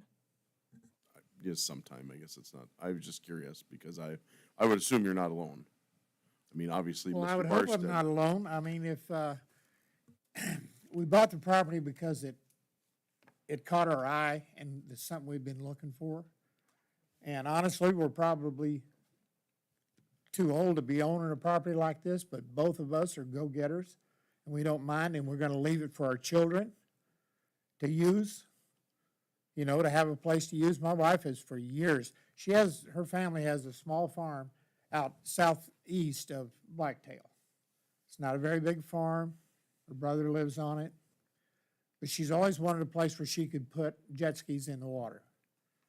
And the big lake's too hard for us to enjoy. So we go out to the Little Muddy or to Blacktail. And this has a setup out there where we can get it in the water and be out there.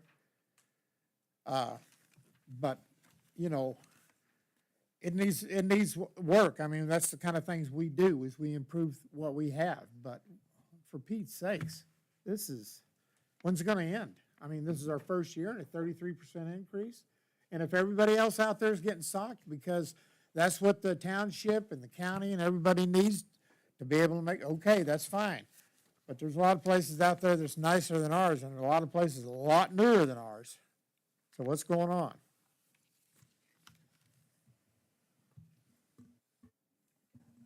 The good news is it's based on, just remember, it's based on budget, so if valuations go up, the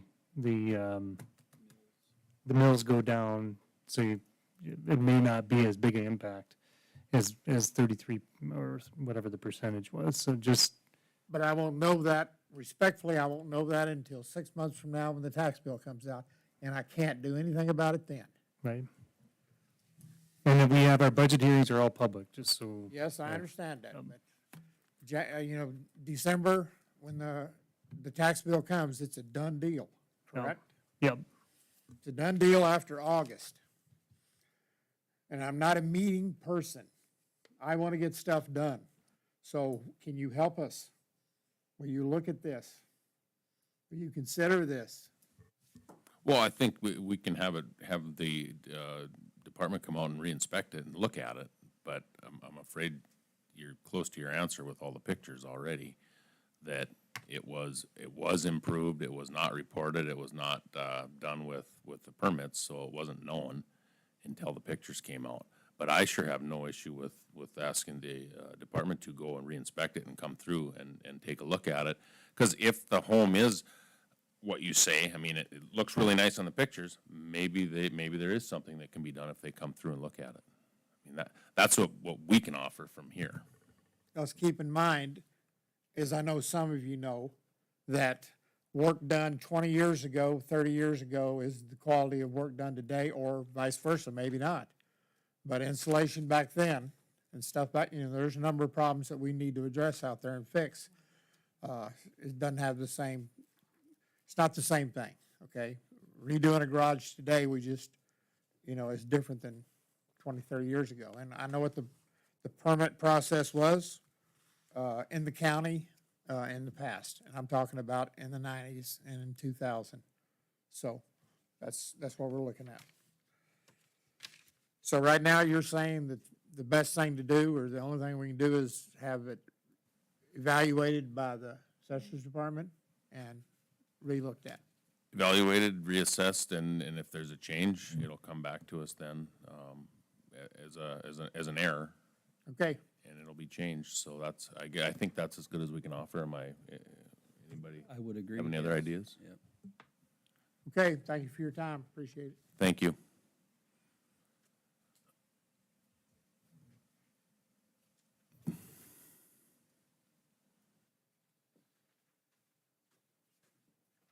Hello, my name is Dave Kasnoff. I'm here with the ERES representing Sleepy Ridge LLC.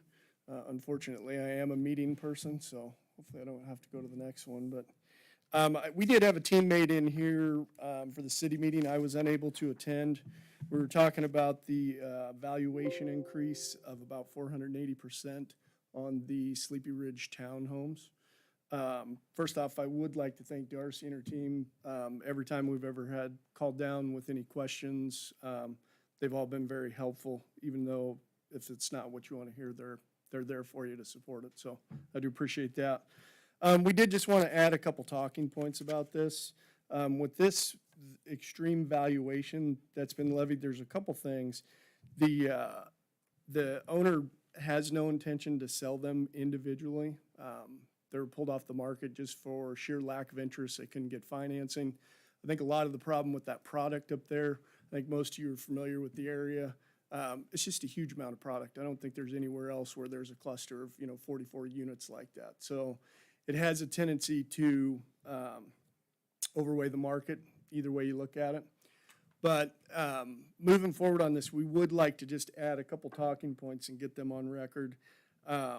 This type of valuation, we would like the opportunity to work a little bit more with the local group just to get to a fair valuation if there is going to be an increase based on the split. Just because this will have severe negative implications for downstream since taxes are a pass-through expense. That'll be one of the biggest things. It'll make it, that product basically unusable here in come a year when all this gets evaluated. So we'd like that to go on record, as well as,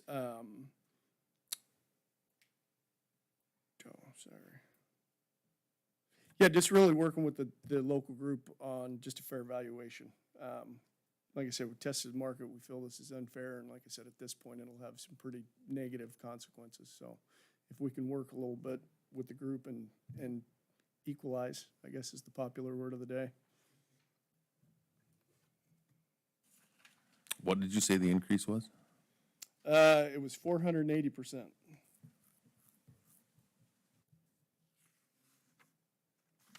Last year, these were assessed as apartment buildings, so they were on the income method. Then they went through the condoizing process and made these into single-family residences. So now each one of those units is compared to other condos within the city for sales.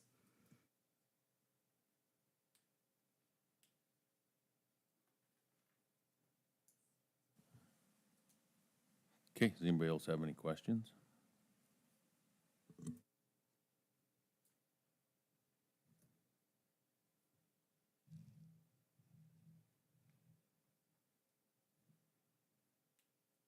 Is the intention to sell them individually? I mean, No, there was an attempt made, but there was just no interest. The market wasn't having any part of it, so. so the order of business was to take it from an apartment type complex and then convert it to condominiumized them, then went to try to sell them, and then when they didn't sell, then can they convert back to an apartment? And go back to the income based? There is a legal process, however, that's how they were as of February 1st, so it wouldn't change this year. Okay. Is there a way to, just seems like a big jump. Yeah, I mean, is there a way to soften that blow, is what I'm asking, okay.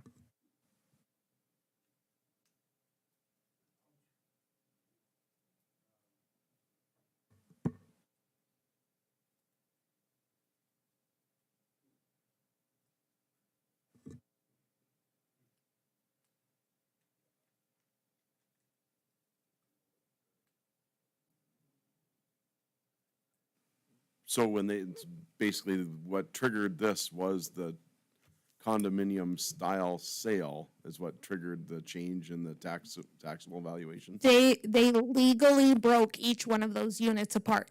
So each one of those has a separate legal description now. That's what broke it apart. So the only way for them to go back would be to legally change them all back into one unit. Correct, but that won't change this year's value. You're correct, yeah. And that's what we're asking on the process there. And I know we had spoke a little bit the other day. I just got into town this week, but like I said, soften the blow is a great example, right? Like, we have no interest in pursuing it, and if there is some way to help mitigate some of those effects, because it will just have pretty catastrophic impact next year after those are assessed and then pushed on to the residents, right? So all we're asking is that that we get the ability to collaborate a little bit, try and find some sort of either happy medium or happy right or left medium. So I mean, nobody made you guys aware when you split these apart? Because you telling me you're not gonna sell it really doesn't, I mean, Yeah. I'm not trying to be I'm a mean, trustworthy guy. but yeah, you are, you know, and I trust everybody. That's what gets me in No, no, trouble I most of the understand. time. So, I mean, but just because you said, well, they're not gonna set them apart, well, they split them apart already, and obviously, if you split the parcels apart, you're gonna try to sell them separate. Yeah, and that's what Somebody we're was. working through now, is just kind of, and I'm getting up to speed on this, is just trying to see what our legal options are to backtrack that, right? Like, or what we can do, because it's not the owner's intent to pursue individual sale anymore.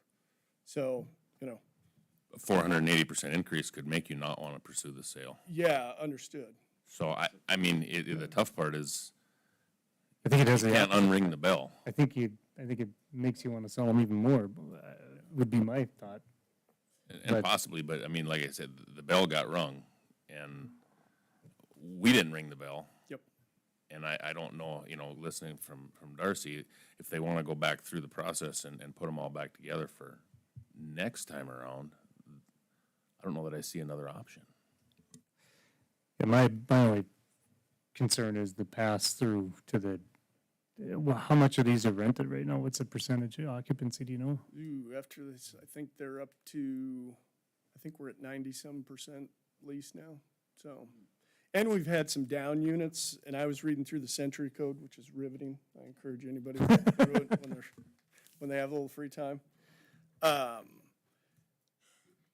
We do have some units that have been down since the acquisition, so I think there, if I was reading correctly, there may be some relief there. Like I said, at this point, we're just looking for some relief and some way to figure it out.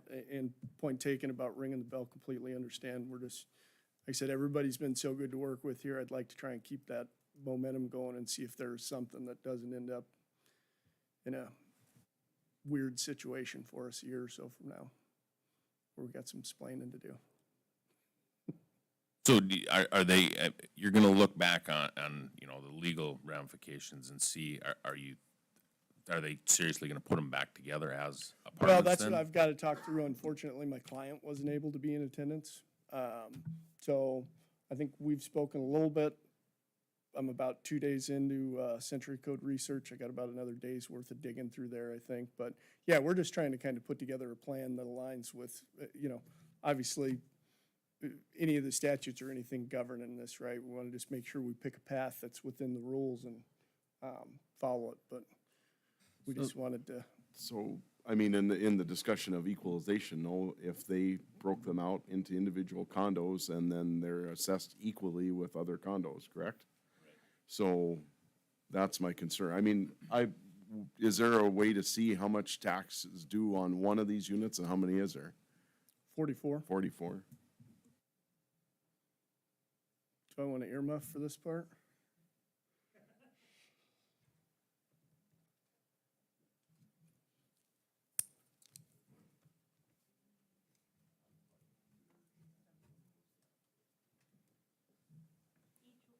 Each one would be about $2,000, a little over $2,000. What are the sizes of them? Like, are they They're, I think, 1,500 square foot? Yeah, they're 3 and 4 bedroom units. this one is about 2,100, plus a garage. Well, so that's I mean, we're not far off.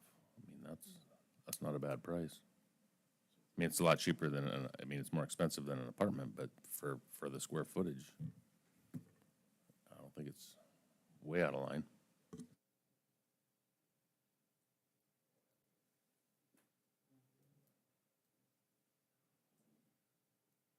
Anybody have any other questions or any other great ideas? Thank you, appreciate it. Thank you. I do have one, Rachel in the back, did you have something? You had your hand up earlier. Okay, I didn't want to interrupt him when somebody was up here, so I just wanted to make sure I didn't miss something.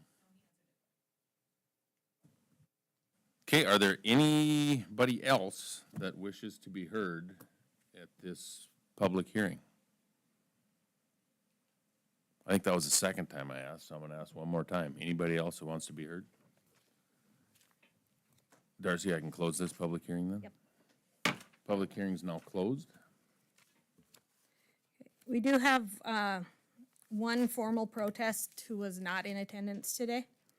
And that is the K.E. Andrews sheet in front of you. They're representing the Hess Tioga Gas Plant, the One Oak Rockies Midstream, and Whiting Oil and Gas. They claim that they're in talks with T.Y. Pickett. T.Y. Pickett is very confident in their numbers that they got, so I would recommend no change on those,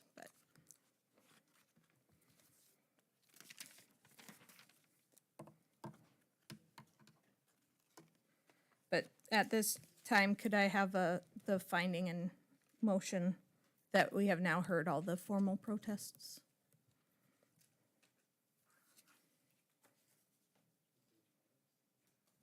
Page 5. Page 5 is the end.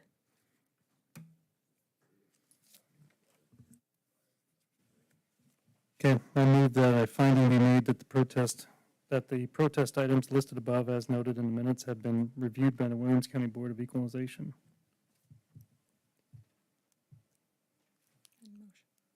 What's that? And then follow with the motion? Okay, I move that the 2022 true and full values of the protests listed above Oh, as. sorry, no, never mind. We have to talk about that one. I apologize. I was just gonna say. Sorry, just, No you need a motion. second on the first, right? Yes, sorry. We need a second on the finding? I don't think so. I think we just read the finding. Yeah, just read the finding. And now, don't we need to discuss some of these? Yes, now we can go and start discussions. Sorry, I got ahead of myself.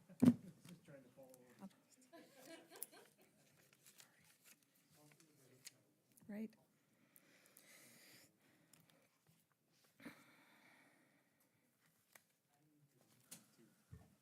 I think what we want to do is we want to take a 5-minute break. Absolutely. And everybody can stretch their legs, and we will be back 5 or 6 minutes.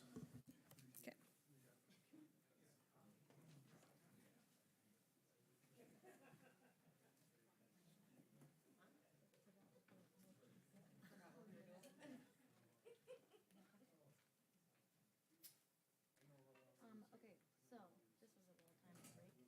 Do you want to call this lady back and just have her sit on the line in the event? Like, I don't know, during your discussion points, ask her more questions? Because otherwise she can watch the meeting. Okay. Okay. If the commission has questions. Okay. Well, they have phones up there, don't they? No, there's only one phone. Oh, I thought there used to be one up there. Okay, I don't know then. I don't know what the answer would be on that scenario. Is she still on the phone? No. Oh, We okay. had a long time ago. And I sent her the link if she wanted to like watch the rest of it. That's why like doing things on the phone is super annoying. Yeah, if it really comes up that she wants to, or they want to ask her a question, I mean, we can just call back there, right? Yeah, yeah. We'll just do that. Yeah, And if that because comes in down to calling that- it instantly is nice. And is that piece of paper still back there with her information? Oh, we've been texting her friends now. Your bestie. She She's said this was incredibly the nice. best system. So. She's incredibly nice. Well, I mean, this, because the hard part with WebEx is then like you're dealing with beeps and unbeeps. Then you're like, oh, I can't connect. Oh, I can't get access. Oh, it's scratchy. Oh, I can't hear you. And so it's like, let's just call. And then it's like, we'll call you back if we need you. Big thing about Kyle Haas, when we talked to his, he refused me to refuse access to his. And no one. Exactly. It's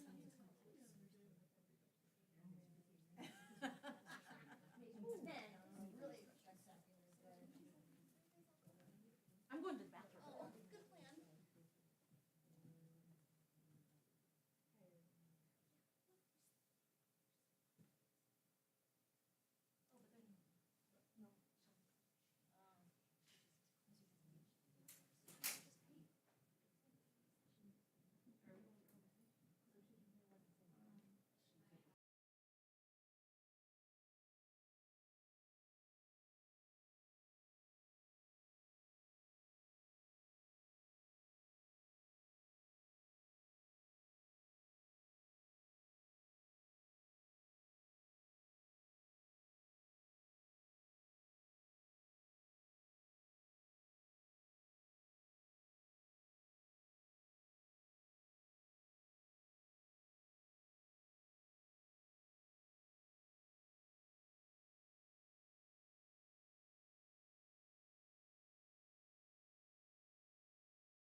All right, we're going to go ahead and call the meeting back to order. Okay.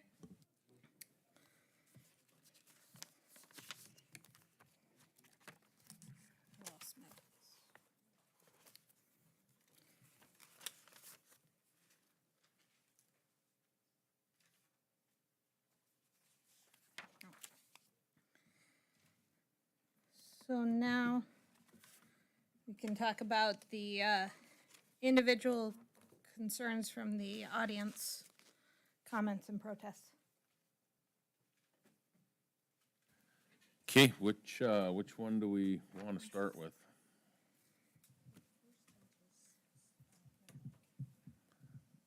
And I think, well, the first one was Red Mike, but that's been addressed. Yeah, that was in the local board.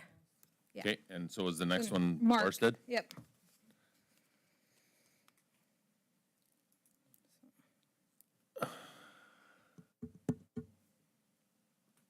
Now, this new program, you said new, correct? Yeah. New tables. So, I guess I'm a little confused on it. So now we put in different things for the garages. Yeah, so,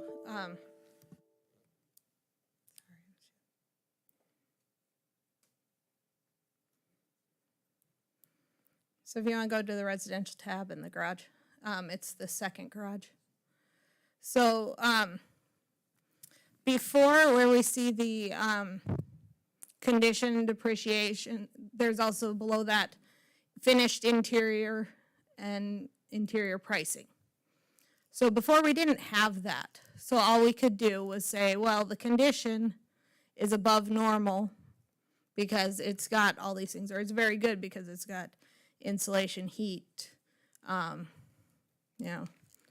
epoxy floors, plumbing, We couldn't ever quantify that. So his wasn't actually a $38,000 increase on the garage. That's the prop. Right, I think the garage increased, it was just under 20,000. I think it was 24,000 last year, and this year it's 42. Yeah. Yeah, 14,000 for the interior finish.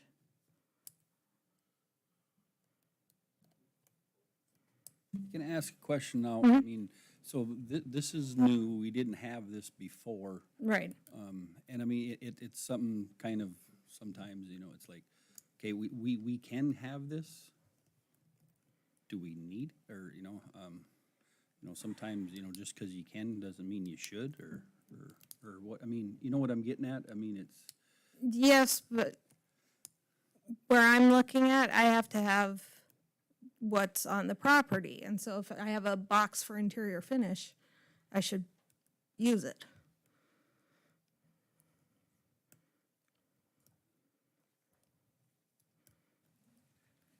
I guess my concern is, I mean, we're increasing taxable value based on epoxy floors, and I mean, I don't know. I mean, that seems like that might be getting pretty aggressive.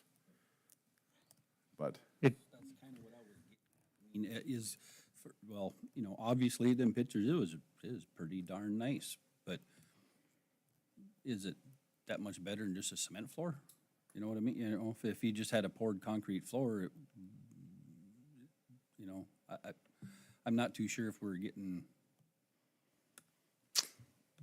too deep into detail, right? But wouldn't it, from my look, wouldn't it increase the sale then? If you're gonna buy a garage, Yeah. aren't you gonna pay more for one that has the heat and the insulation and the drywall?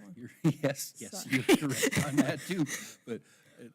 And that's, Well, we can actually compare that right now, though. I mean, we've got the exact one that Craig Davis's went up because of what his garage looked like. So what was the sale? What's the sale price? his sale price was $381,000, Okay, and what do we have it? $250,000. Okay. I mean, I'm not arguing. I'm just No, trying to make no, the point that we're not above what the sale price was. Or And even in I mean, I would assume that, I mean, if there's any of these values that the county puts on would never exceed the market value of the home. As well as we could, I mean, because we're doing mass appraisal, there's always a bell curve, and we try to make that as square, as narrow as possible, but. But the I mean, that's answer fixed to that would be come into my place, go inch by inch and Yeah. reassess it and see And where there double might check, be. and yeah. I mean, I'm guessing the shock, and mine too, would be as, holy cow, mine just went up 40% or 40% or whatever. My God, when it, why? And that was the question I asked Commissioner Hanson is, so the only reason is if I did a bunch of work to my garage and just did it piece by piece over 10 years and then I sold it, then that's what triggers the reassessment. Correct. As long as we didn't know about it beforehand. That's when we find out, and then the sale is no longer usable for us to analyze. So that's the kind of the trade-off. The other thing is, I mean, if I purchased a house 2 months ago, I mean, that purchase really is not usable until the next year's Correct, tax correct. assessment. Yep, this is only through December 31st. The heartburn, I think, that everybody feels is the checkbox. The Yeah. fact that there's a feature in the software that enabled this valuation to go up. The reality is you're checking a box that represents the true Right. valuation of the property. And That's where I was struggling too, is like, how do we navigate this checkbox? right. And I will say that we did this on every property that we knew of. So it's not just Mark Barsted's property. It's not just Craig Davis's that we went after. If we had the information, we went and changed it. And fixing up garages is a popular thing to do now. and People really do like that. In fact, 2 homes ago, I lived in a shop house. I mean, basically, it's a garage that was a house. But I don't know. Well, and this is probably off topic, but as stewards of the taxpayer dollar, my quest as the county would be to, your taxable valuation went up, however, we match the dollars that we need to generate with the value of the mill. So the mill's taxed would go down so that we generate the same amount of money or lower. That's the goal. So hopefully all the other taxing entities view it the same way.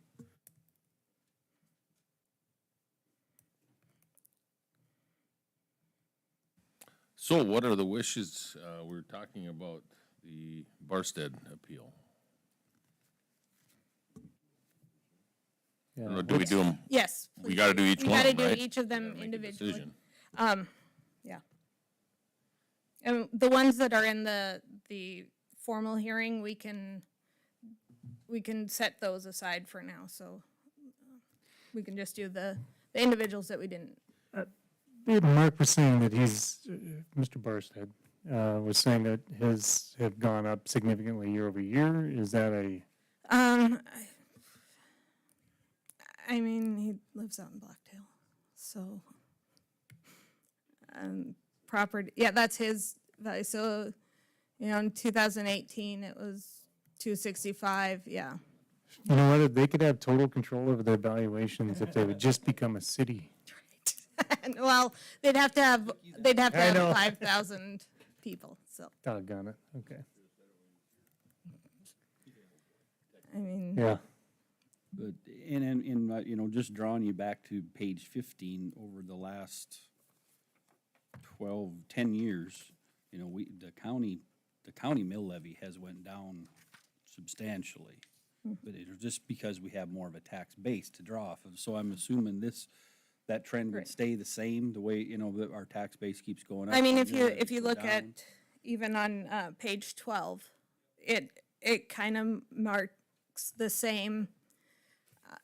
People want to buy property, they want to buy property out on the lake. And unfortunately, I mean. There's not that many lakes, so there's not. Right, right, supply and demand here. So, So what are you looking for on, I mean, do we have to, the motion needs to be what? It, Either, I would recommend no change. You guys can recommend a change if you want. I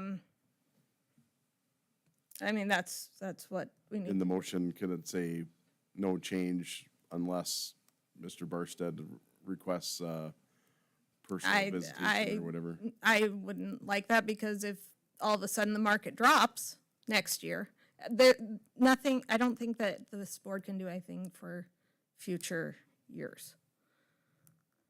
If that, because. I think what he's asking though is if he comes in and says, hey, I want you to come out, I'll take you through the house. Yeah. Come out. Yeah, I mean, absolutely. that would be Sorry for- if that would be had for that this Yeah, try. that's what I meant. Okay, Or, sorry, I or misunderstood. it's no change, but, Other than market, yeah. or we reach out to him and offer him, a private inspection to see Yeah. if there's any change. Yeah. I don't know, is that? It would give him the opportunity to hopefully,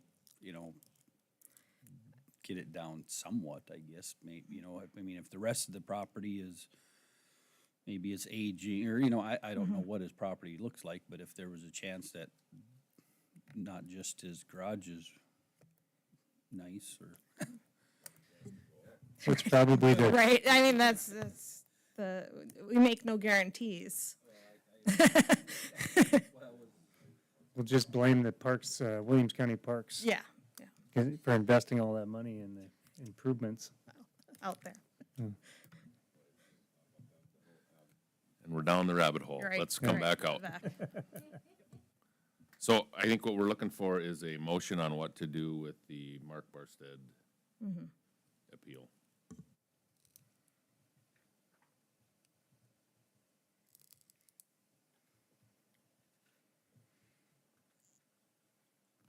I'll follow Commissioner Anderson's lead on this. I think we leave it as is. If he requests a walkthrough, then, and reassess at that point, but otherwise it is what it is. A second. Okay, motion and second. Is there any discussion? Roll call, please. Corey, Yes. Bo, Yes. Barry, Yes. Steve. Yes. Motion carried.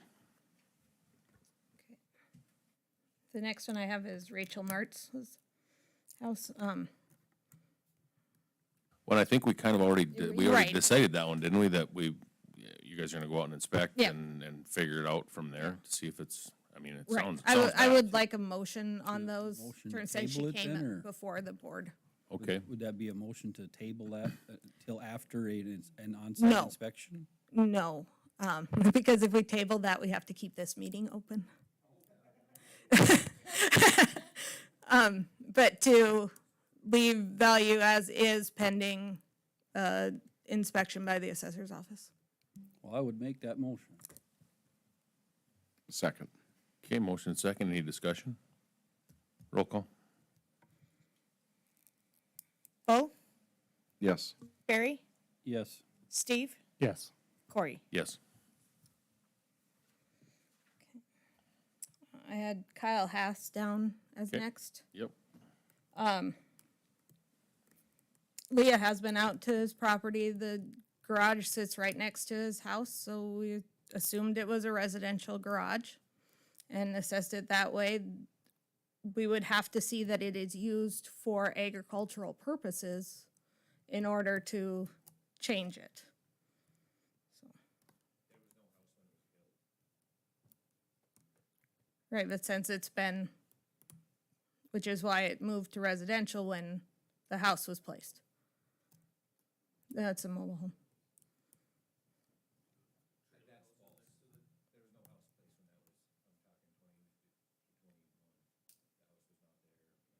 So is the trailer house next to the shop, or is the, The trailer is in proximity to the red shop. There has always been a small hunting cabin on the property that we have been assessing for several years. So that's why when the garage was placed, the previous assessor did place it on as a residential structure. And there were several items around the structure that made her realize or made her think that it was a residential structure. I have asked to review this property and inspect the inside. I was denied that and would like to tell this board that we have never done a change like that without an inspection. We do require we are in those buildings. I have Wade Sunby, who has been before this board before. I have done an inspection with him and have reviewed his information and shown that there is a agricultural use for his building. I am more than willing to do that in Kyle Hass's situation, but I do have to have an inspection of the property. Just one question, that used to be zoned ag, now it's residential, is that correct? It's always had a residential assessment on it. I mean, it's,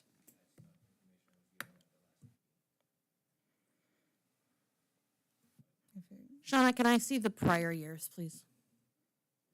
so it does have an ag land value, but it has also had a dwelling value since 2014. But the, Yeah, the no. land is ag? Yeah. It is, okay. Yeah. With a residential dwelling? Mhm. Okay, so, I mean, if it was, he could file for farm exemption if he qualified. That, if he qualified, yes. Also, that building could be assessed as an ag building, which means no assessment, if we know that it is used for Agricultural cultural uses. And he doesn't have to apply for that one. So the motion here would also be the same as the others that recommend no change unless they're, provided there's a on-site inspection to change otherwise. Correct. All right, so move. Is there a second? Second. Any discussion? Roll call. Barry, Yes. Steve, Yes. Corey, Yes. Bo. Yes. Okay. Next was Linda Granley. The only change that we made is in Trenton Township. Yeah. Oh. Did you?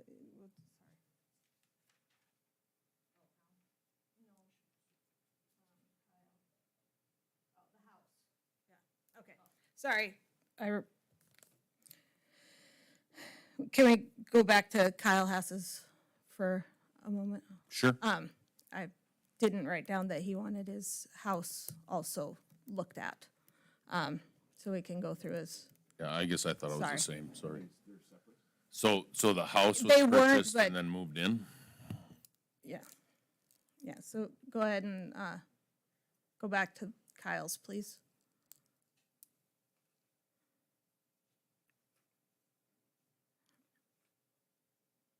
That's, there it is. So the other one, there. So-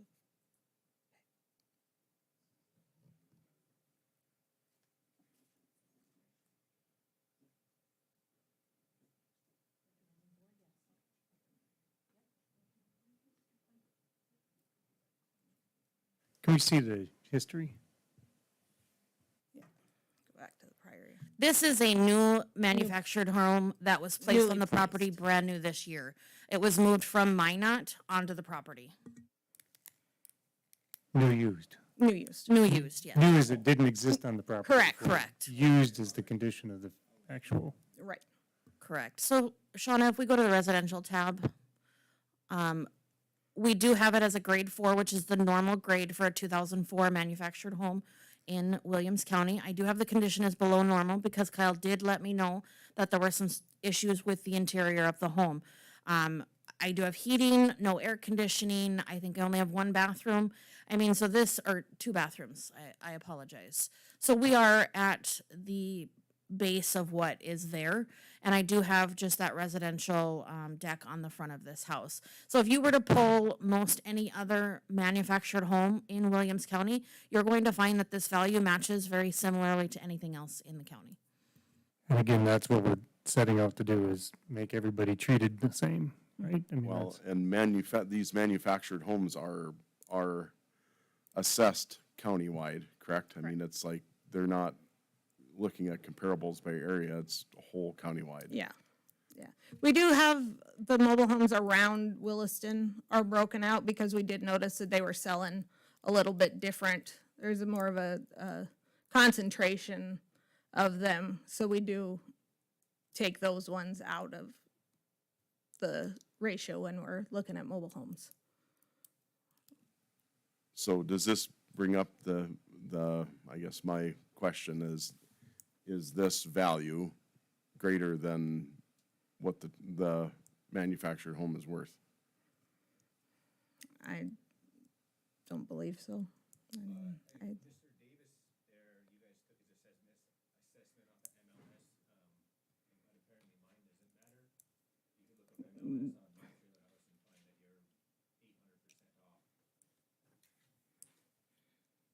His MLS listing was most likely a mobile home on permit in the city of Minot. It was not in Williams County at all whatsoever. He moved it from that area to here. This is going to be very similar, and I won't be able to use that MLS listing or that sale because it happened outside of our jurisdiction. This mobile home, if we were to compare it to like mobile homes outside of the Williston area, you're going to find them very similar. Williston area is only the townships right around Williston because, as Darcy said, we are seeing that those sales are a lot different than sales outside of the rest of the county. And the difference would be because they're selling for more than? Yes, So Williston by- area by- mobile homes. By taking them out. Correct. Brings the average of the ones in the rest of the county down. Yes, I believe Correct, so. Because mobile homes in the Williston area are selling for at least 25% more than these outside of that area. So again, just to re-clarify that you're helping the rural Right. values come down. Yeah, just Captain Obvious here. So are these, just a random question, but are these assessed differently if the manufactured home is considered attached to the property, like legally Yeah. attached? Yes. Yeah, so that puts them in a slightly different category. If they are not owned by the landowner. Fixed is the word Well, I'm thinking of, but It has been our stance in the office that, going back for years, that if the owner of the mobile home and the owner of the land are the same, the mobile home is assessed on the land. But once they're different, then they go on the permit system. so the owner of the mobile home gets charged their taxes, the landowner gets. Correct. Gotcha. Correct. And 95% of them are in parks, so not just, there are a couple that are just loose, but.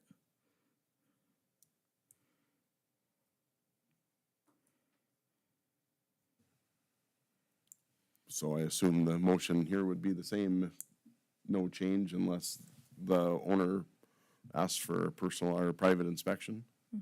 So move. Is there a second? Second. Any discussion? Roll call.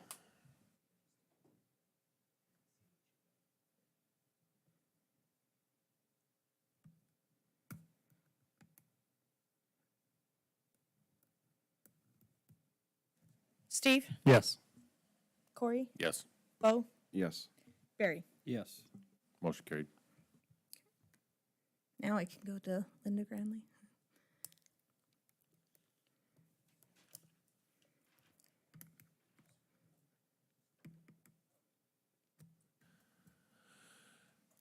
And that's the one, That's we the want one to do we the same did- thing? We didn't already do talked the. About it? Yep, only thing we changed was the market rate increase. It wasn't, we didn't change, the condition is still the same.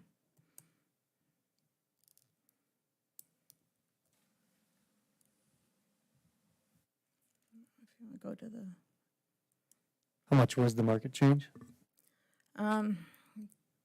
30,000, I don't know what that is percentage-wise. I believe Or- she said something like 34%. I think so. Why so high there? That seems high.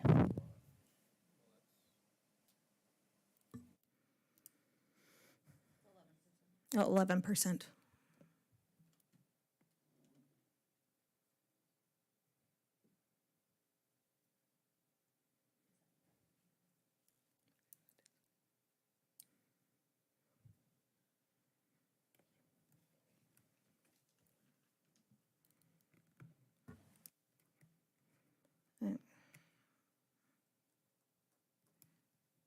So she purchased this off the tax sale, Yes. purchase price. 300. 100,000, sorry, 300,000. Sorry. When you get big numbers, I just leave the end off. Sorry. Yes, 300,000 is what she paid for it in April of 20.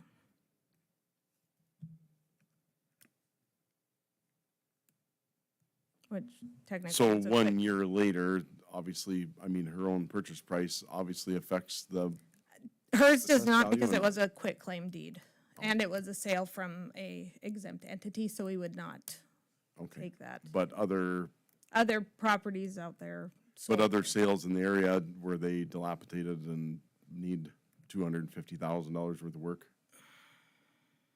I guess that's what I'm No, wondering, right, like, the program, Right. does it get a box? So, check so it does, so when we put our properties in, we look at each one on the individual level. So we put in their condition, we put in their, their dilapidation or not, and then move the market. So is this somewhat a tax assessor's version of like Kelly Blue Book for automobiles Yeah. type thing?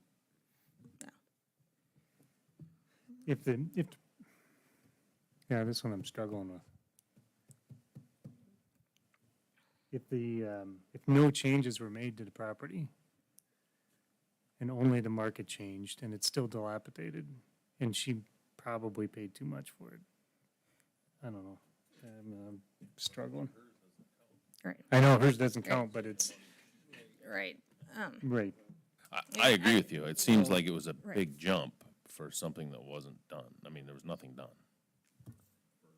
But the tax bill would change according to what she paid for it though, because it's 11% increase, 11% of what she paid, correct? No, it's 11% increase over last year. I mean, the only change that can be applied here is the private inspection, look and see Right, if what- there is what any, the- I mean, can you pull up residential? I mean, we do have it in below normal condition. And with, How far down can the condition go? I mean, you know, can like. go to it's either- 99%, I mean. So, I mean, would a further inspection maybe bring it down to like below, or to you know like what I mean? To get, poor, yeah. you know, I Probably wouldn't grade. because of, the looking at the pictures, your main exterior, well, the walls, the studs, they're all in decent shape. It's kind of the interior, they tore apart the kitchen, and we do have the pictures from the inspection in 2019. They had frozen pipes, I think, right? Yeah, Yeah. yeah. So, I mean,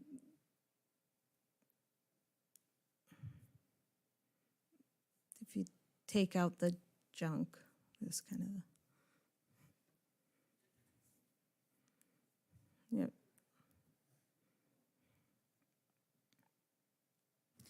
And you're saying that the residential went up by about 10% Yeah. roughly, right? And Yeah, that's- on average. Again, it's equalization. Huh.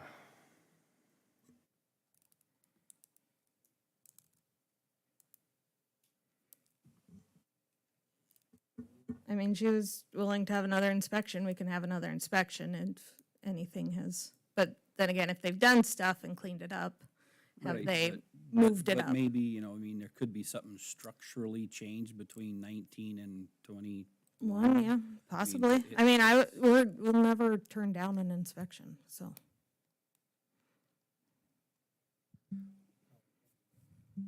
Yeah. I would make a motion to leave the valuation the same pending a future inspection if they will Right. agree with it. Yep. Okay, is there a second? Second. Any discussion? Roll call? Corey? Yes. Bo? Yes. Barry, Yes. Steve. Yes. Motion carried. Okay, I think Hal was next. He had his vacant land in Ray.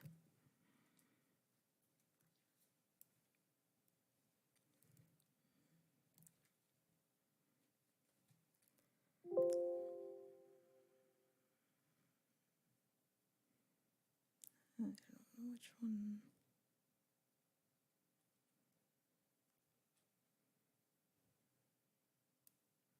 I'm not certain which one it is. That's his vacant land from that. Do you know the address? He's never dictated which exact property he would like to speak of. He came to both the equality meeting and the city of Ray, but never told me exactly what property he was speaking of. I think it was an in general statement of all of his properties. Which two? West Street, Railroad Ave, or 3rd Avenue East? Okay, thank you.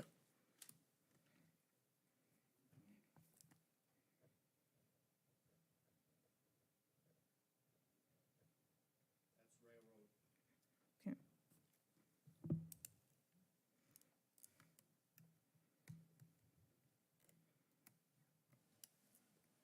So the market prices of the other lots that are selling in Ray, Don't count because they're being sold by the city of Ray. oh, all right. Same thing that happened with this last one, okay? So we haven't changed the value of the land since 2019.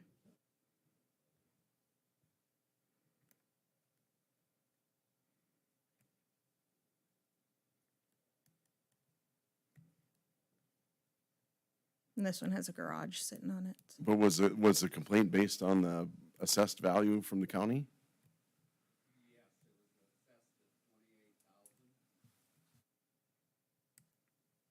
But, right, but. 28,000 is the value of the land.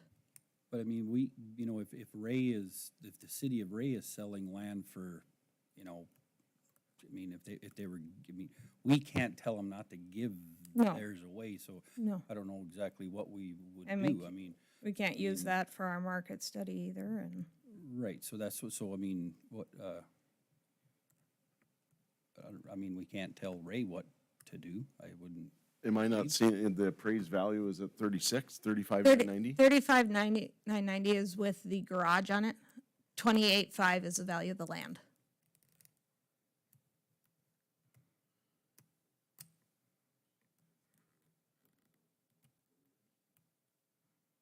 Is it zoned commercial or just, what's the class?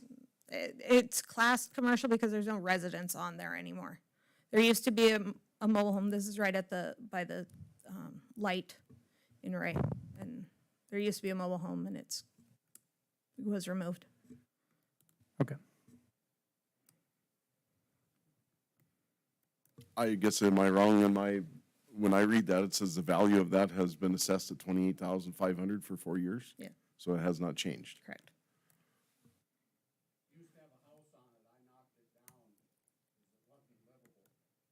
Did it, that might improve the value. We did the same thing in town, had the same effect.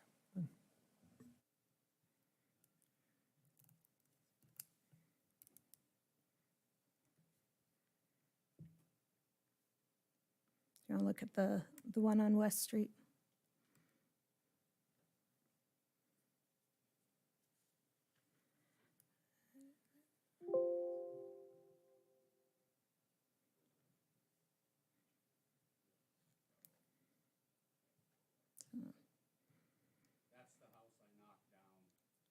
Okay. When?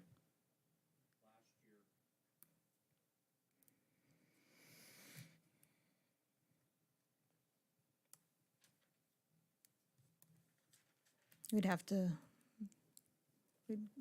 So the one on West Street is of just an empty vacant lot then? Correct. Right? Because the garage one, that had there was a trailer house attached to that, wasn't there? Yep, right. Right, yep.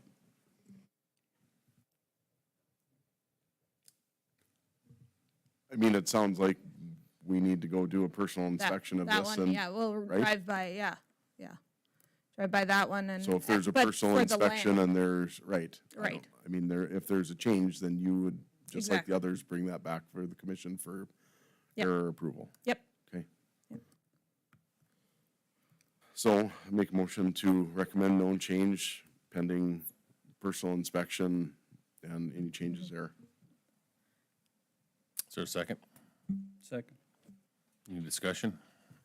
Roll call. Bo, Yes.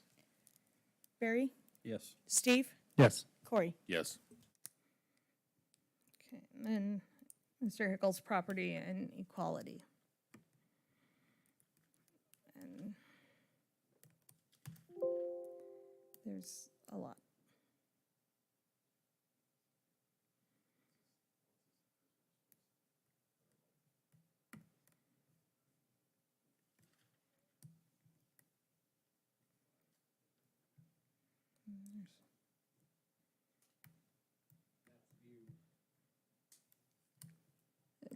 Shauna, it's 23, PDF 23.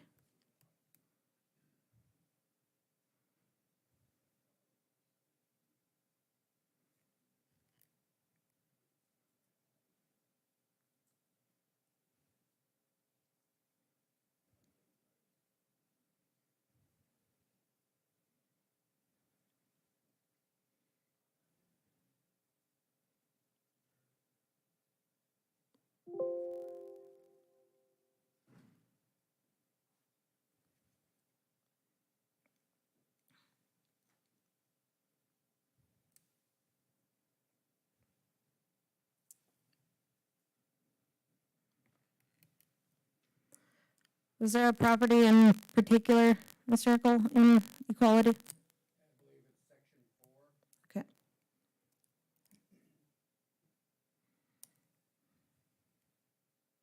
Is it the one with the house on it? No. Okay.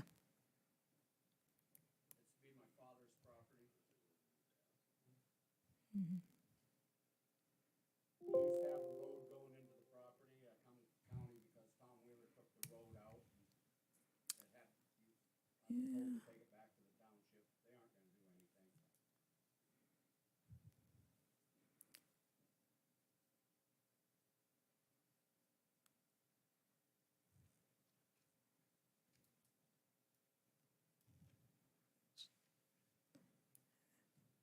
Think any of those those 04 ones, Shauna? 23, 156, 97, 0004.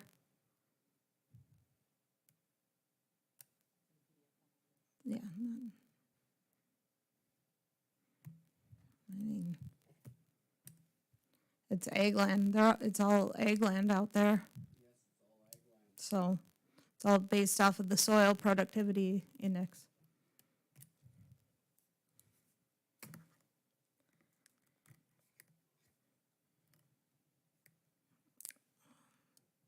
Ag values are typically 40% of what they are selling for. And at the beginning, you said there was no increase on ag Correct. this year, correct? Correct. Yep. Barring any individual changes we found for modifiers or, but the values of the individual soils did not change.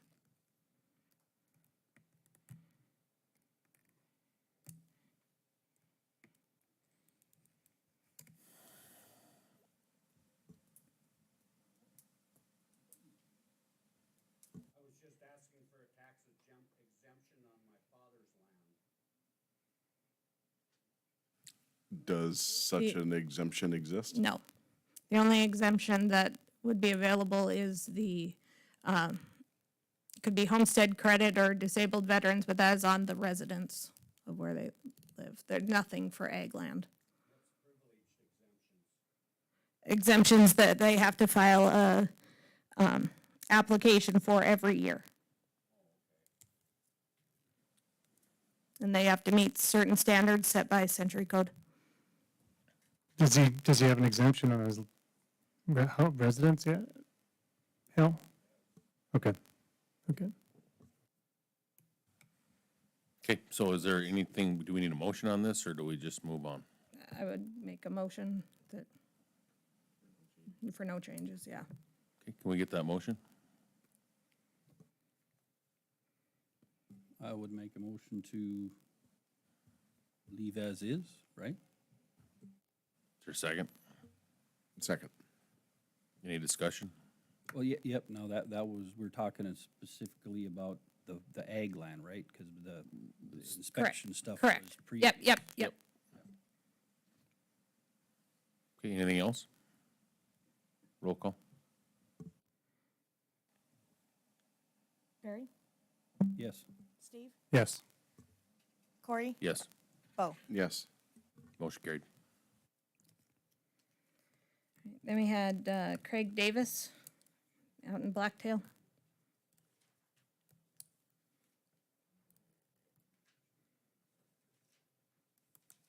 I would make a motion for no change pending further inspection from Williams County.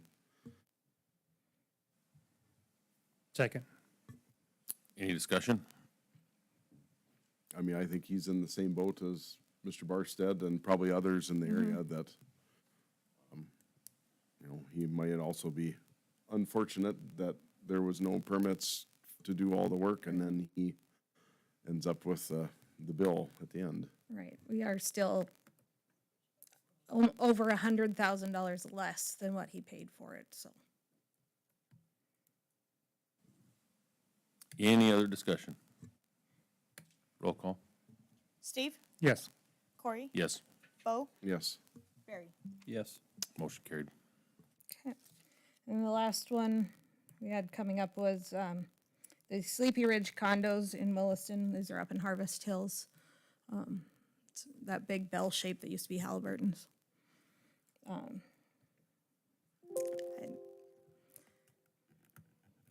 kind of don't know what it's cast. Halliburton built all those? Yep. And they owned them all as one. Yep. Which was an apartment, and that's how it got taxed, and then they split them all out into separate parcels, which. So are they all about that roughly, what you said, like 2,100 Yep, square feet? or, roughly, you know, yeah. Basically, the, Mhm. you know? With the majority of them have garages.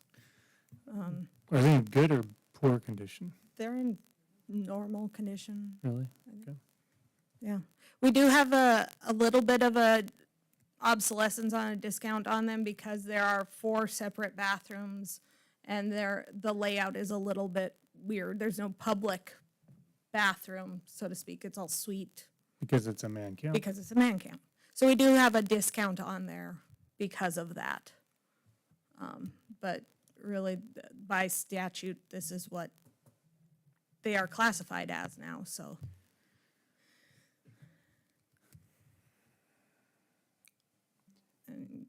What's the individual valuation on? 238 on this one. If you So- put a bunch of $238,000 homes out on the market, it would be actually, I think, a positive thing. I mean, I don't know if they'd all sell at once, but Yeah, there's not much out there for that price range. right. I think there's nothing out there in that price range. No, and Yeah. The renters. and we've had lots of sales of condos, so we have sales to back up our So, prices. but just for my own Mhm. curiosity, so these individual homes are set up for actually like individual apartments. They're not really a. There's, so You know, they wouldn't be like Right. a 2-bedroom home kind Right. of a thing, right? So the layout is that there are 2 living areas and a kitchen dining in the middle. So that's all shared, and then there are 4 suites upstairs. Yeah. But, The only challenge with condos in Williston are the homeowners association or any kind of monthly fees that are associated with them, but yeah, who knows what those might be in this situation. But- Yeah, is there any, do we have anything on record? I don't know of anything, we don't follow it. Sure. You know, there's a bunch that, right, yeah. So they have 42 of these units. When they split them all out, Mhm. they didn't sell any of them, not one? Not that I know, but I did not see them I just on the happened to market. see where one of them was like unit 52. Yep. So Yeah. was there 60 of them at one time? I thought it said 52. Or did they start counting at 10? Is it like May 33rd?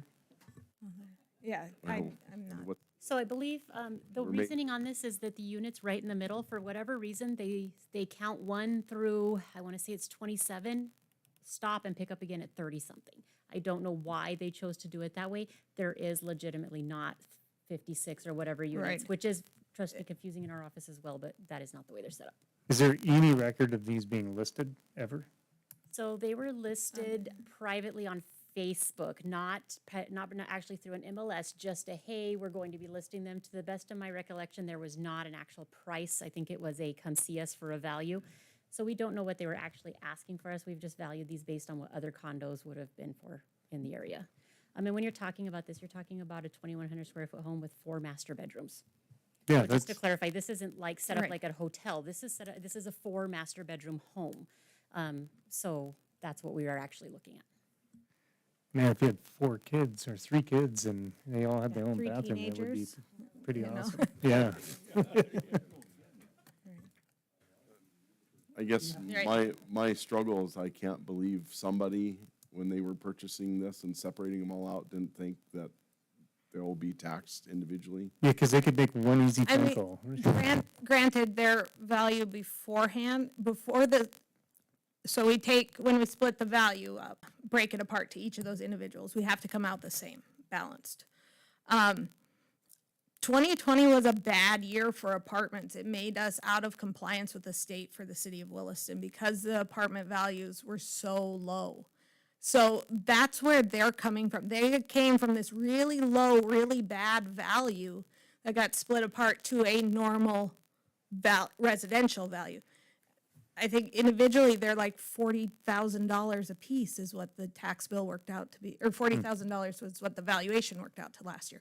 So coming from a really bad year to a normal year for condos is, it's a shock in itself. I mean, they're not apples to apples anymore. Just dawned on me, but I mean, if they're gonna try to put these back into a apartment style setting, is it merely because they need to attract workers and they want to put it back into corporate housing? You know, I don't want to say it. A person's intent does not go into their assessment. Okay, no, all right, that's fair. But if we asked Lindsay. Sorry, that was unfair. So, anyway. Well, my opinion, there was a plan, and the plan failed. And I don't know how we change that, because there are a lot of other condos in Williston that are paying tax too. Right. I mean, I have a hard time with dropping it, and I get what you had said, you know, it's gonna get passed on to the renters, and I feel for that, but maybe it does push them to sell it, I don't know.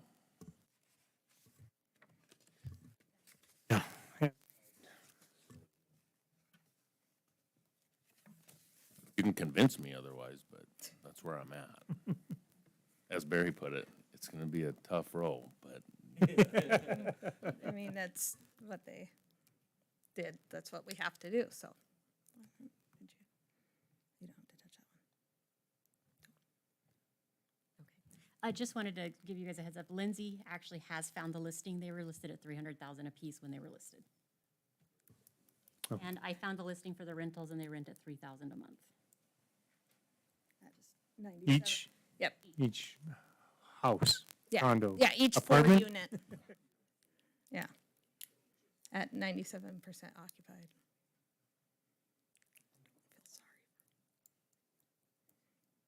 Who's paying the bill? Halliburton? No. No, it's some LLC. Sleepy Ridge Condo Shell company, Association. Halliburton? I'm kidding. Shoot. So, I mean, the only thing that would change it, let's say they sell 5 of them this year for $250,000. Right. Then they become comparables, and then those values Right. would be reflected. in Right. their- I mean, we've had others where things have, a lot of inventory has sold and it moves the market. When were they listed?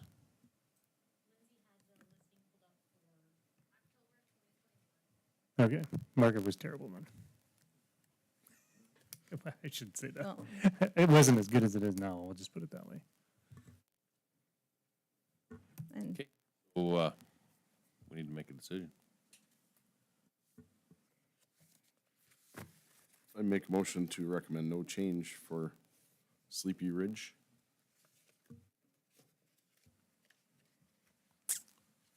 We have a motion. Is there a second? I'll second. Okay, any discussion? Roll call. Bo, Yes. Barry, Yes. Steve, Yes. Corey. Yes. Motion carried. All right, that's all that I have down for people who appeared before you, and now we can, that did not submit a formal protest, so now if we want to go through the formal protests, we do have to do these one by one as well, and chat about them. The first one is the old Baker Hughes complex, which also comes with a vacant lot behind it. That's the one, it's number one on the list, right? Yes, yep, we're just, if you don't mind, I'll go by the numbers in the book. And so, we did, and we don't do income method on anything but apartments. So having we did look around a little bit and did a quick income method with their numbers. The income method, the $7 million that they purchased it for works out to $7 a square foot, but yet they rejected $12 a square foot offerings for listings. So we have to just go on costs on these.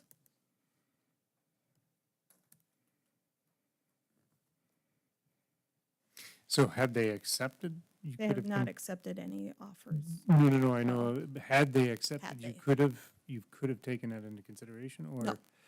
No, we wouldn't have anyways, because we don't do the income for any industrial properties, so it wouldn't be equalized by using their income. Oh, okay. We don't get it we barely get the apartments to give us information, let alone, Industry, yeah, industry. they're not giving you any No. revenue, yeah. But the market value or the sales price of the property doesn't factor. No. Good. Is this an auction one, or is this an auction one? Okay, I just. Oh, because that happened this year. Yeah, so this one was only on the market for 8 months. Okay. And did the sale happen this year or It last year? happened last year, so it So- would be in our ratio, but, typically these kinds of properties sit on the market for years before they get a buyer.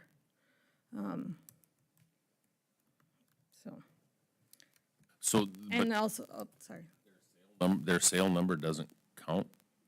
It counts in the big scheme, but it doesn't count for their particular property. Doesn't count in the number scheme, it counts in some other scheme? Well, it counts when we add it all together.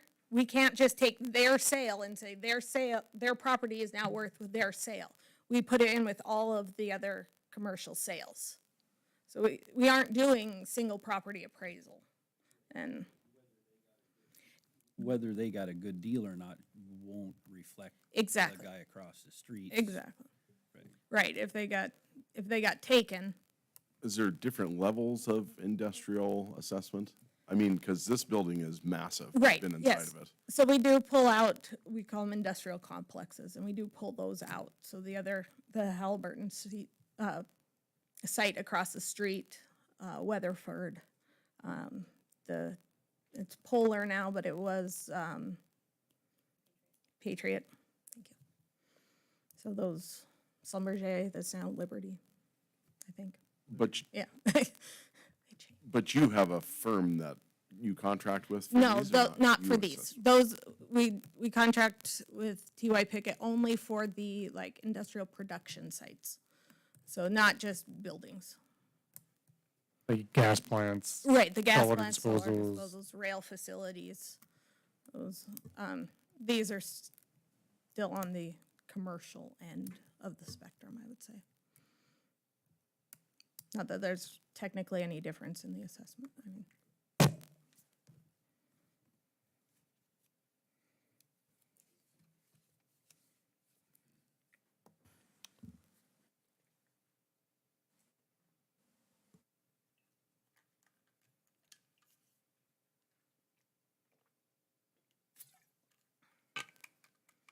They did present the same information to the City Board of Equalization, and the board declined to change it.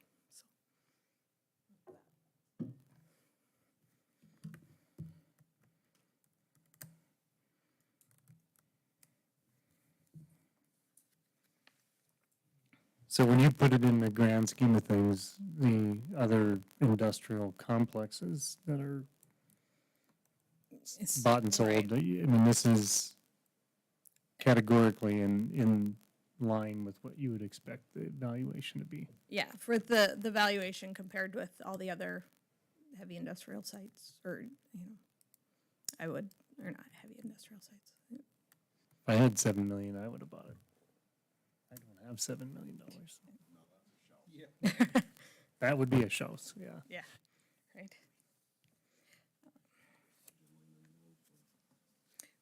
We did ask for, we did tour the building. We asked for information regarding the corrections that they need to do, the stuff that the HVAC system is not working. And we requested information from them to say, because we'd be willing to adjust it for those physical deficiencies, but we haven't received anything. Right? Or did you get it? Oh, sorry. Sorry, I we thought- we oh, did that receive was- it prior to the city meeting though. Oh. So there was a correction made at the city we Sorry. requested a correction on that valuation. I have too many properties. Yes, that one's mine, so I do know about this one. But, and I apologize, but in your agenda, there is actually a slight discrepancy because I put the valuation prior to city. It was Oh. actually corrected to 14.7 at the city based on these Okay. corrections that we did make, sorry. That's okay. So 14.7 is where it sits with the corrections for, she sent me Instead of quotes. 16, Correct. sorry. She sent me That was- quotes for what it would cost to repair it. We have it placed in obsolescence based on those. That was April. Been a little That makes busy sense. since April, yeah. That makes all the difference. You could have said this 10 minutes ago. So now, can we get a motion on this one? Make a motion, no change. Is there a second? Second. Discussion? Roll call? Barry, Yes. Steve, Yes. Corey, Yes. Bo. Yes. Motion carried. All right, the next one on the list down is for Dennis Bellet and Steve Pankowski for their saltwater disposals. There is a line in Century Code that does say that if there is a lease, that the valuation of the property under the lease be assigned to the leasee. We've never had a lease available to us. Jordan did provide those, so I would move to have those. I would ask for a motion. Sorry, assuming too much here. Ask for a motion for the Pankowski Trust property to be valued at $51,040, and the Bellet property to be valued at $26,990. 51,040 and 26,990. So moved. Is there a second? Second. Any discussion? Just a quick question. Yeah. The land under, or the land that the disposal sits on is still considered ag land, correct? No, It is now considered commercial. Oh, they did change that? Yeah. Okay. Yep. As long as the sites are classified as production, so they're tied into those wells, then they're ag. But once they have moved to be open to the public, they get kicked over to commercial. So we'll be moving. You will see these. We will be holding an escaped assessment hearing to address these properties and some others, but that value doesn't just go away. We will just bring it to you in, a month. Okay, any other discussion? Roll call. Steve, Yes. Corey, Yes. Bo, Yes. Barry. Yes. Motion carried. All right, the next one is the Fair Hills protest. That's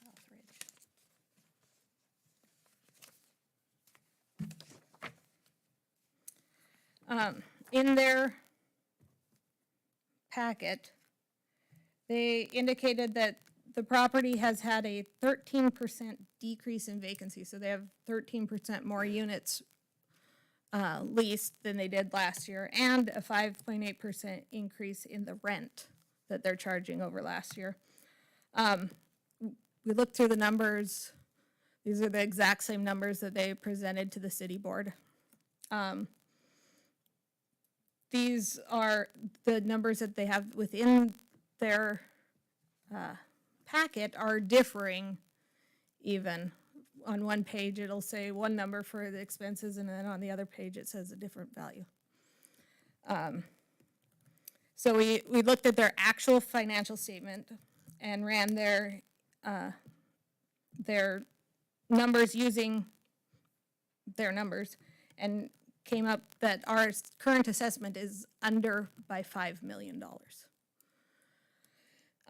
However, we are at a market or a mass appraisal system, even when we're doing income, so we have a whole collection of rents and expenses. These rents and expenses fell right in with the market, and we would request no change on this one.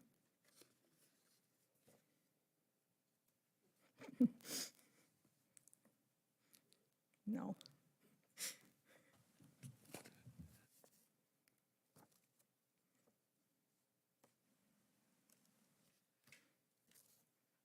I would make a motion for leave as is. Second. Motion and second, any discussion? Roll call. Corey, Yes. Bo, Yes. Barry, Yes. Steve. Yes. Motion carried. The next one is Southridge Apartments.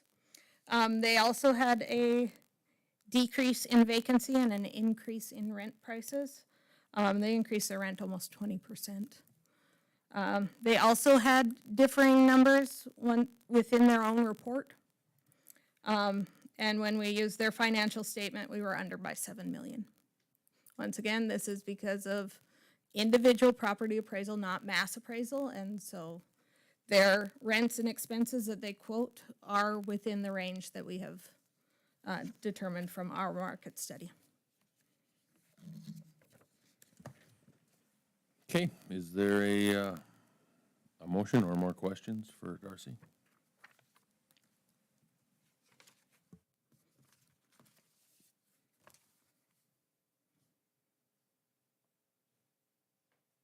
I'd move to keep the value as presented. Is there a second? A second.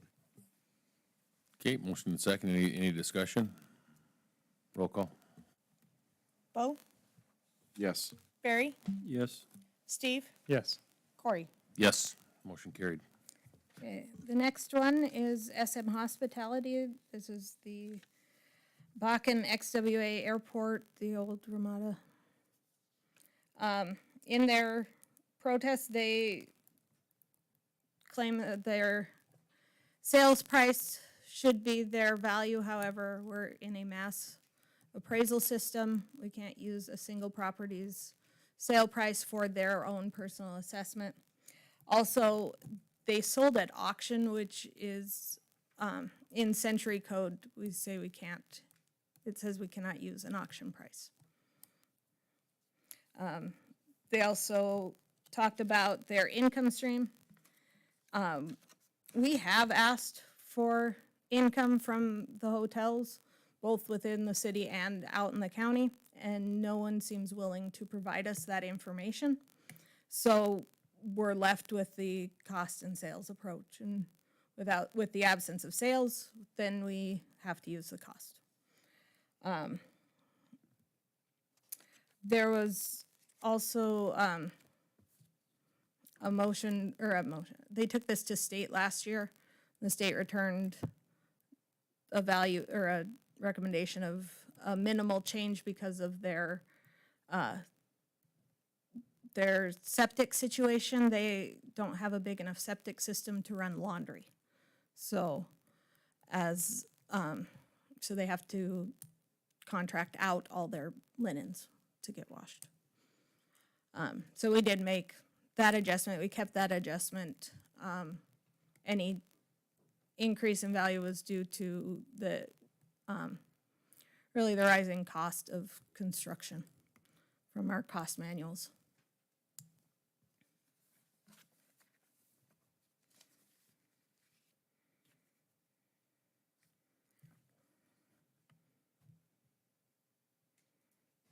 I'd make a motion for no change.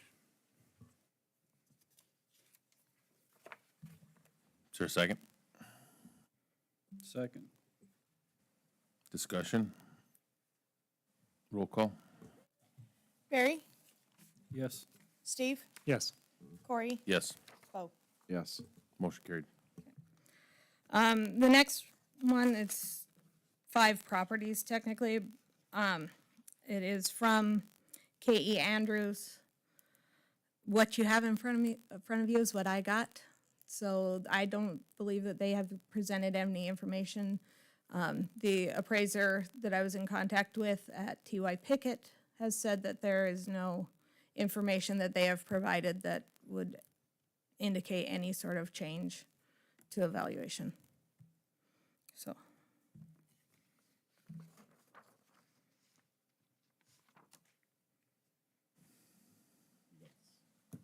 This came yesterday? Yeah. Whammy. I'd make a motion for no change. Second.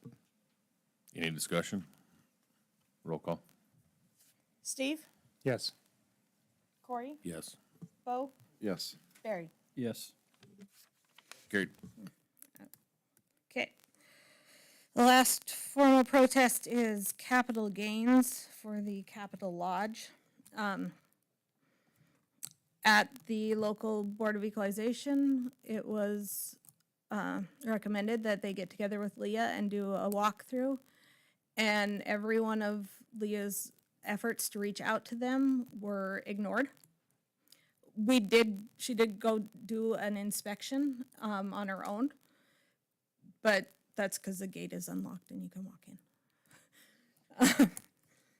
And so there were some minor changes, which we do have in the corrections list, but things like there not being concrete in the floor of one of those shops, or the condition of one of the buildings being less than. So that's the red values on this packet. This was Leah's packet that she put together for you guys. That's the corrections that we are going to be making in a little bit. She did also include all the other, or a couple of the other man camps that are around, that to show that we are equalized within them. So those red numbers, they don't reflect in the 55.7? Correct. So what is the number that you're, that would be. Yeah. Okay. Oh, yeah, it would be on your corrections list. But I don't know where that is. There's too many pages, Darcy. I know, I'm sorry. I try every year.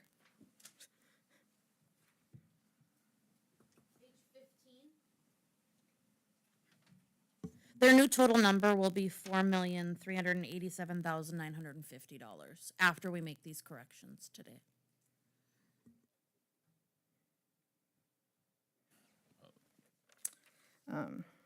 Just as a couple points, all of those utility boxes are still there. They could hook them up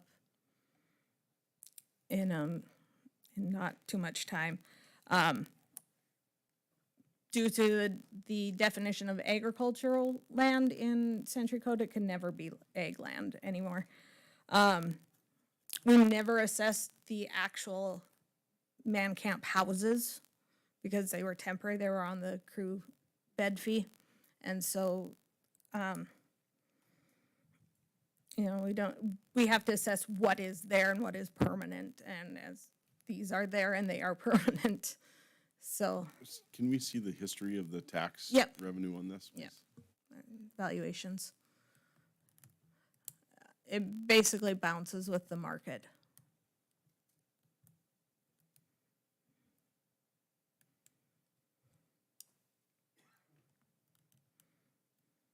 It doesn't show what the actual taxes paid were. No, we don't have, we'd have to pull up the, Tyler ITax, which, I was kind of curious what a $5.7 million facility This brings previous year was $34,000.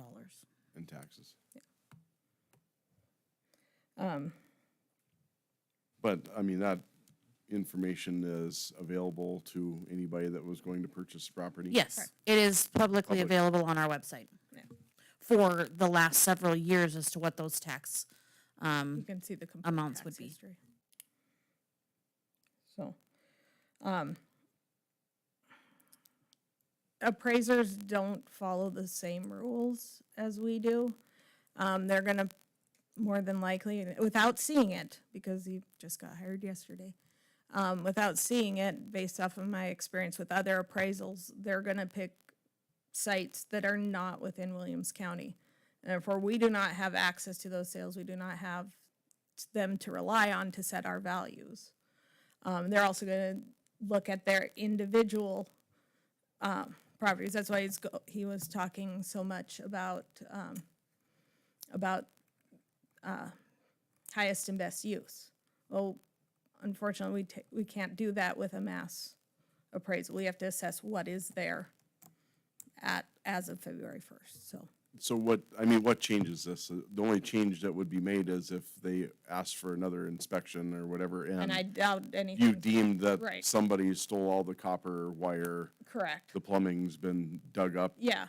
And your inspection was just in beginning of May? I literally went out to this property not even a month ago, and was able to tour the actual land and the property. Most buildings had open doors, and the gate was wide open. I did review everything outside, and the two buildings I could get into behind the big canvas structure. The only thing I can say is if we were able to go in and look at that canvas structure, and maybe if they knew of specifically where some of the interior information was ripped out, those would be able to be fixed. Yeah, But Mr. Hickle literally just told me in the hallway that he personally ripped a bunch of the electrical out with his Bobcat. So, when exactly? well, this would have been a long time ago. He said when they were moving things off the property, but anyway. Those electrical boxes are all still sitting there as of my inspection Okay. a month ago. Is it inside of a building or He outside? didn't really specify. Okay. Because I am able to see on several of on my inspection, I walked those fields, and there are still several boxes. Now, he might have torn out the actual box coming into the property, but the infrastructure is still within the property itself.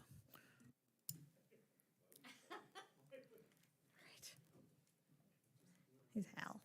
But yes, if I could get another inspection, I would gladly do so, and I would be more than willing to do that at any time. It has been very hard to get a hold of anybody to get another inspection to actually get into the buildings. I mean, I would make a motion of no change pending further requested inspection. I would second that. Any discussion? And I think that's generous offer. I think they've got lots of opportunity there. So, Absolutely. Well, the township board even recessed in order to go do an inspection and wasn't allowed. No, that was that day of that big blizzard, was the blizzard. and unfortunately, there And was then no never- way to access. Never rescheduled. Correct, and we were Sorry, supposed to weren't allowed, and reschedule. then- or they Yep, we were couldn't make it. supposed to meet that night at 7. Unfortunately, it was right after that big blizzard we had, and there was no way to access that property. I have called on numerous different occasions to set up a new inspection, and I have never received a call back from anyone. I would have paid a glorious rent for that building to put all my cows in during those blizzards. Oh my gosh. It's for sale, 4.4 million. Any other discussion? Roll call. Corey? Yes. Bo? Yes. Barry? Yes. Steve? yes. Motion carried. Mr. Chairman, can I make one comment for the record? Sure. Because appraisers have been brought up, I would, at some point, love this board to send a letter of support to change some state laws regarding how appraisers become appraisers. Because it seems to be a nepotistic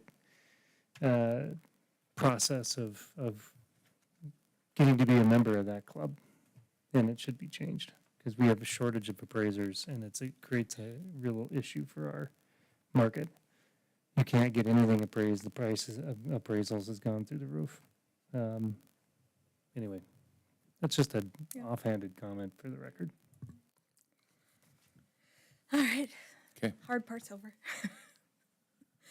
Okay, the next, pages 6 through 16 are just general corrections that we have found between the commencement of the local board meetings and today. Do we need to do a motion on all those that are combined, or just go with what they are separately? Because at the beginning, we did the finding, and you said you wanted to come back to the motion at the Yes, and they did a motion on each individual one, rather than a joint one. Just wanted to make sure. Yep. So. Anyway, So on the finding, I move that a finding be made that the correction items number 1 through 69 listed above as noted in the minutes have been reviewed by the Williams County Board of Equalization. And I move that the 2022 true and full values of correction items number 1 through 69 listed above as noted in the minutes be adjusted as recommended. Is there a second? Second. Any discussion? Do we have to roll call all these, or can we say all in favor, aye? that's a Karen question. I was hoping she was far enough away that she didn't hear me. Roll call. Roll call. She was outside, her head popped back He in. was just checking to see if she was awake. Roll call, please. Bo? Yes. Barry? Yes. Steve? Yes. Corey? Yes, motion carried. All right, pages 17 through 25, these are the mobile homes corrections. These are the ones that we couldn't get to before local boards or got left off of the minutes from the local boards. Just to change, we ended up having to go back and reassess all of the mobile homes in the county, and so.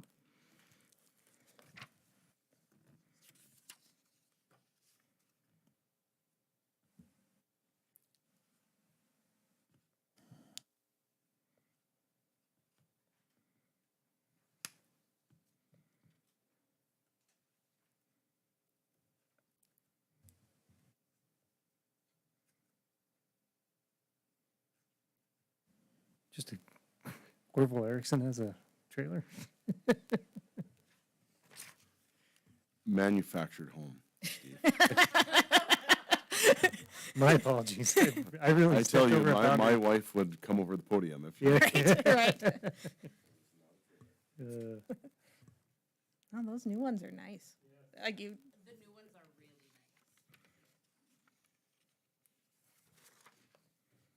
nice. Okay.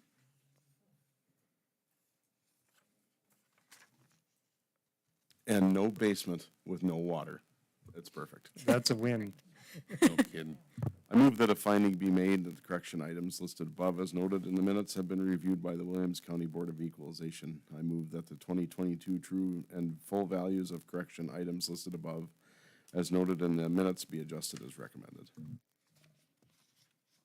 Is there a second? Second. Discussion? Roll call. Barry, Yes. Steve, Yes. Corey, Yes. Bo. Yes. Motion carried. And we have the farm residence exemption denials, basically. Right. These are people who applied for the farm residence exemption and then never turned in their second page of income. And so they go on the tax roll at this meeting.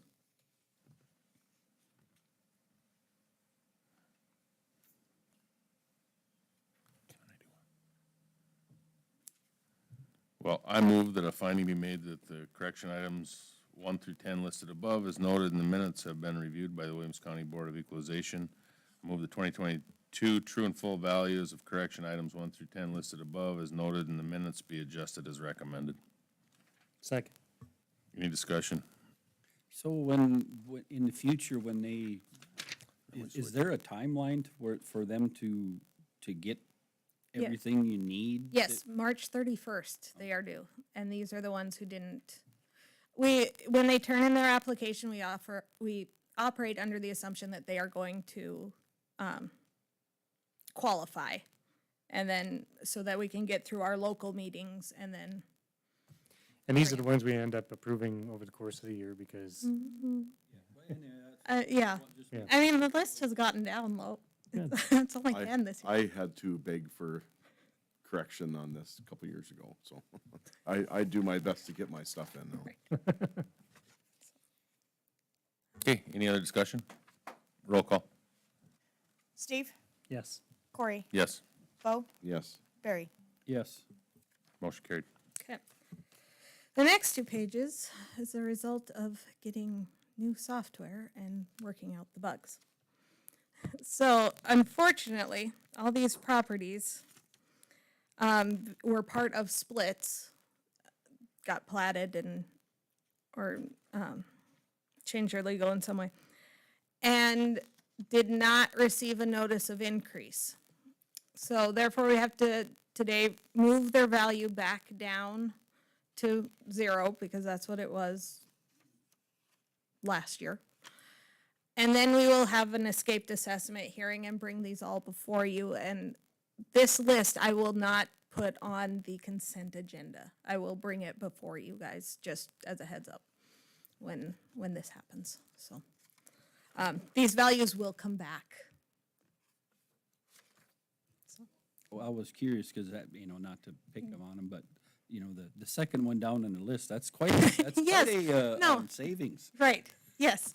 No, they will all come back, but because technically we didn't allow them notice that they could contest their value. So we will just be going through the secondary process of allowing them to protest their value should they decide to. Yeah, don't look at the total.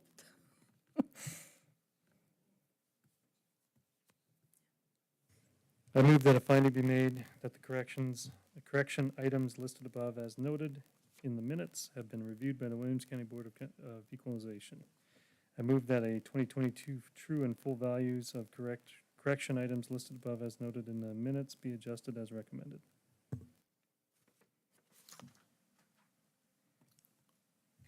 Second. Any discussion? Roll call. Corey, Yes. Bo, Yes. Barry, Yes. Steve. Yes. Downhill slope. Motion carried. All right, the next page is the homestead credits. These are for people 65 and older or disabled and that make $42,000 or less per year. We do have the applications available for you to, if you so choose. Otherwise, here's the summary. I move that a finding be made that all homestead credit applications have been reviewed by the Williams County Board of Equalization and find them proper as presented or corrected as noted in the minutes. And the next page is the disabled veterans credit, same kind of program, but for veterans who have a 50% or more disability as designated by the DAV. These are monies that come back to the county paid by the state. I move that a finding be made that all disabled veterans' credit applications have been reviewed by the Williams County Board of Equalization and find them proper as presented or corrected as noted in the minutes. The next page is the summary of privileged exemptions. We also have the applications on file for your review, but this is just the breakdown of the specific century codes and why they, which ones qualify and how much. I move that a finding be made that all privilege exemption applications have been reviewed by the Williams County Board of Equalization and find them proper as presented or corrected as noted in the minutes. Thank you. And for the sake of transparency, we always include a list of properties owned by employees of the Williams County Assessor's Office. I would like to just take time to mention that this is Georgiana's last month with us. She will be leaving us on the 23rd. So she's still upstairs. She's holding the fort down. But so if we do have a replacement, we're actually, Lynn Skelton has come back to us. She was the admin for us. She left in 2013.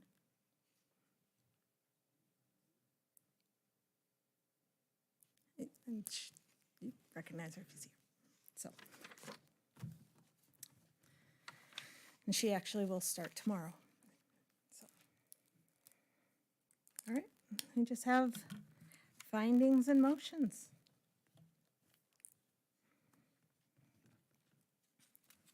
I move that a finding be made that a commercial, residential, and agricultural property assessment in Williams County as equalized by the local boards of equalization and the Williams County Board of Equalization meet North Dakota statutes and guidelines of the State Board of Equalization as shown by the commercial ratio study and the adjustment worksheet.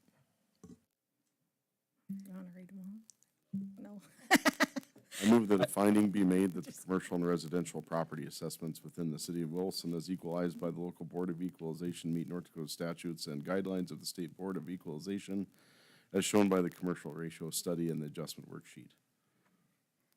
I move that a finding be made,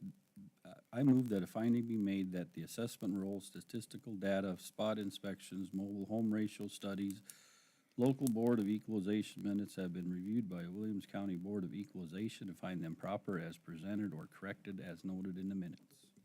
I move that a finding be made that the supplementary abstract of assessments, the game and fish abstract, and the abstract of Board of University and School Lands have been reviewed by the Williams County Board of Equalization and find them proper as presented or corrected as noted in the minutes. I move that a finding be made that the protests and the corrections and the changes as noted in the minutes have been reviewed by the Williams County Board of Equalization. I move that a finding be made that the overall assessment rolls for 2022 for Cow Creek Township, Golden Valley Township, Hoffland Township, Nesson Valley Township, New Home Township, Unorganized Township, and Wheelock City Unorganized have been reviewed and find them proper as assessed or corrected as noted in the minutes by the Williams County Board of Equalization, sitting as a local Board of Equalization.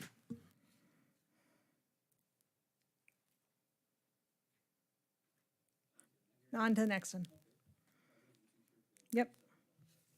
I move that the Williams County Board of Equalization, sitting as a local Board of Equalization, declare the assessment rolls for 2022 for Nesson Valley Township, Unorganized Township, Huffland Township, New Home Township, Wheelock City Unorganized, Cow Creek Township, and Golden Valley Township equalized as assessed or corrected as noted in the minutes.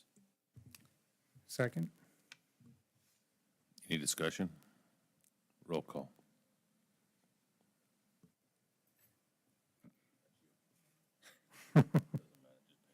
Bo? Yes. Barry? Yes. Steve? Yes. Corey? Yes. I move that the changes be made as noted. Second. Any discussion? Roll call. Barry, Yes. Steve, Yes. Corey, Yes. Bo. Yes. I move based on preceding findings and through review of the assessment rolls and statistical reports, the Williams County Board of Equalization declare the Williams County assessment for 2022 equalized as assessed or corrected as noted in the minutes. Second. Any discussion? Let's do a roll call before Bo gets his notes out. Steve, Yes. Corey, Yes. Bo, Yes. Barry. Yes. Motion carried. All right, last piece of business. What time are we doing this next year? Same time. Same time, same place? That'd be, do you want a motion on that? Yeah. So what do you think, at 10 a.m., the Six. First meeting in June, which Yep, would be so the 6th, Sixth, yep. D-Day? I'll make that a motion. I would second that. Uh-oh, I see a hand up in the back. Oh, so we can just, all in favor? Aye. Yes! Opposed? Let's move on. That's surprisingly Done. satisfying.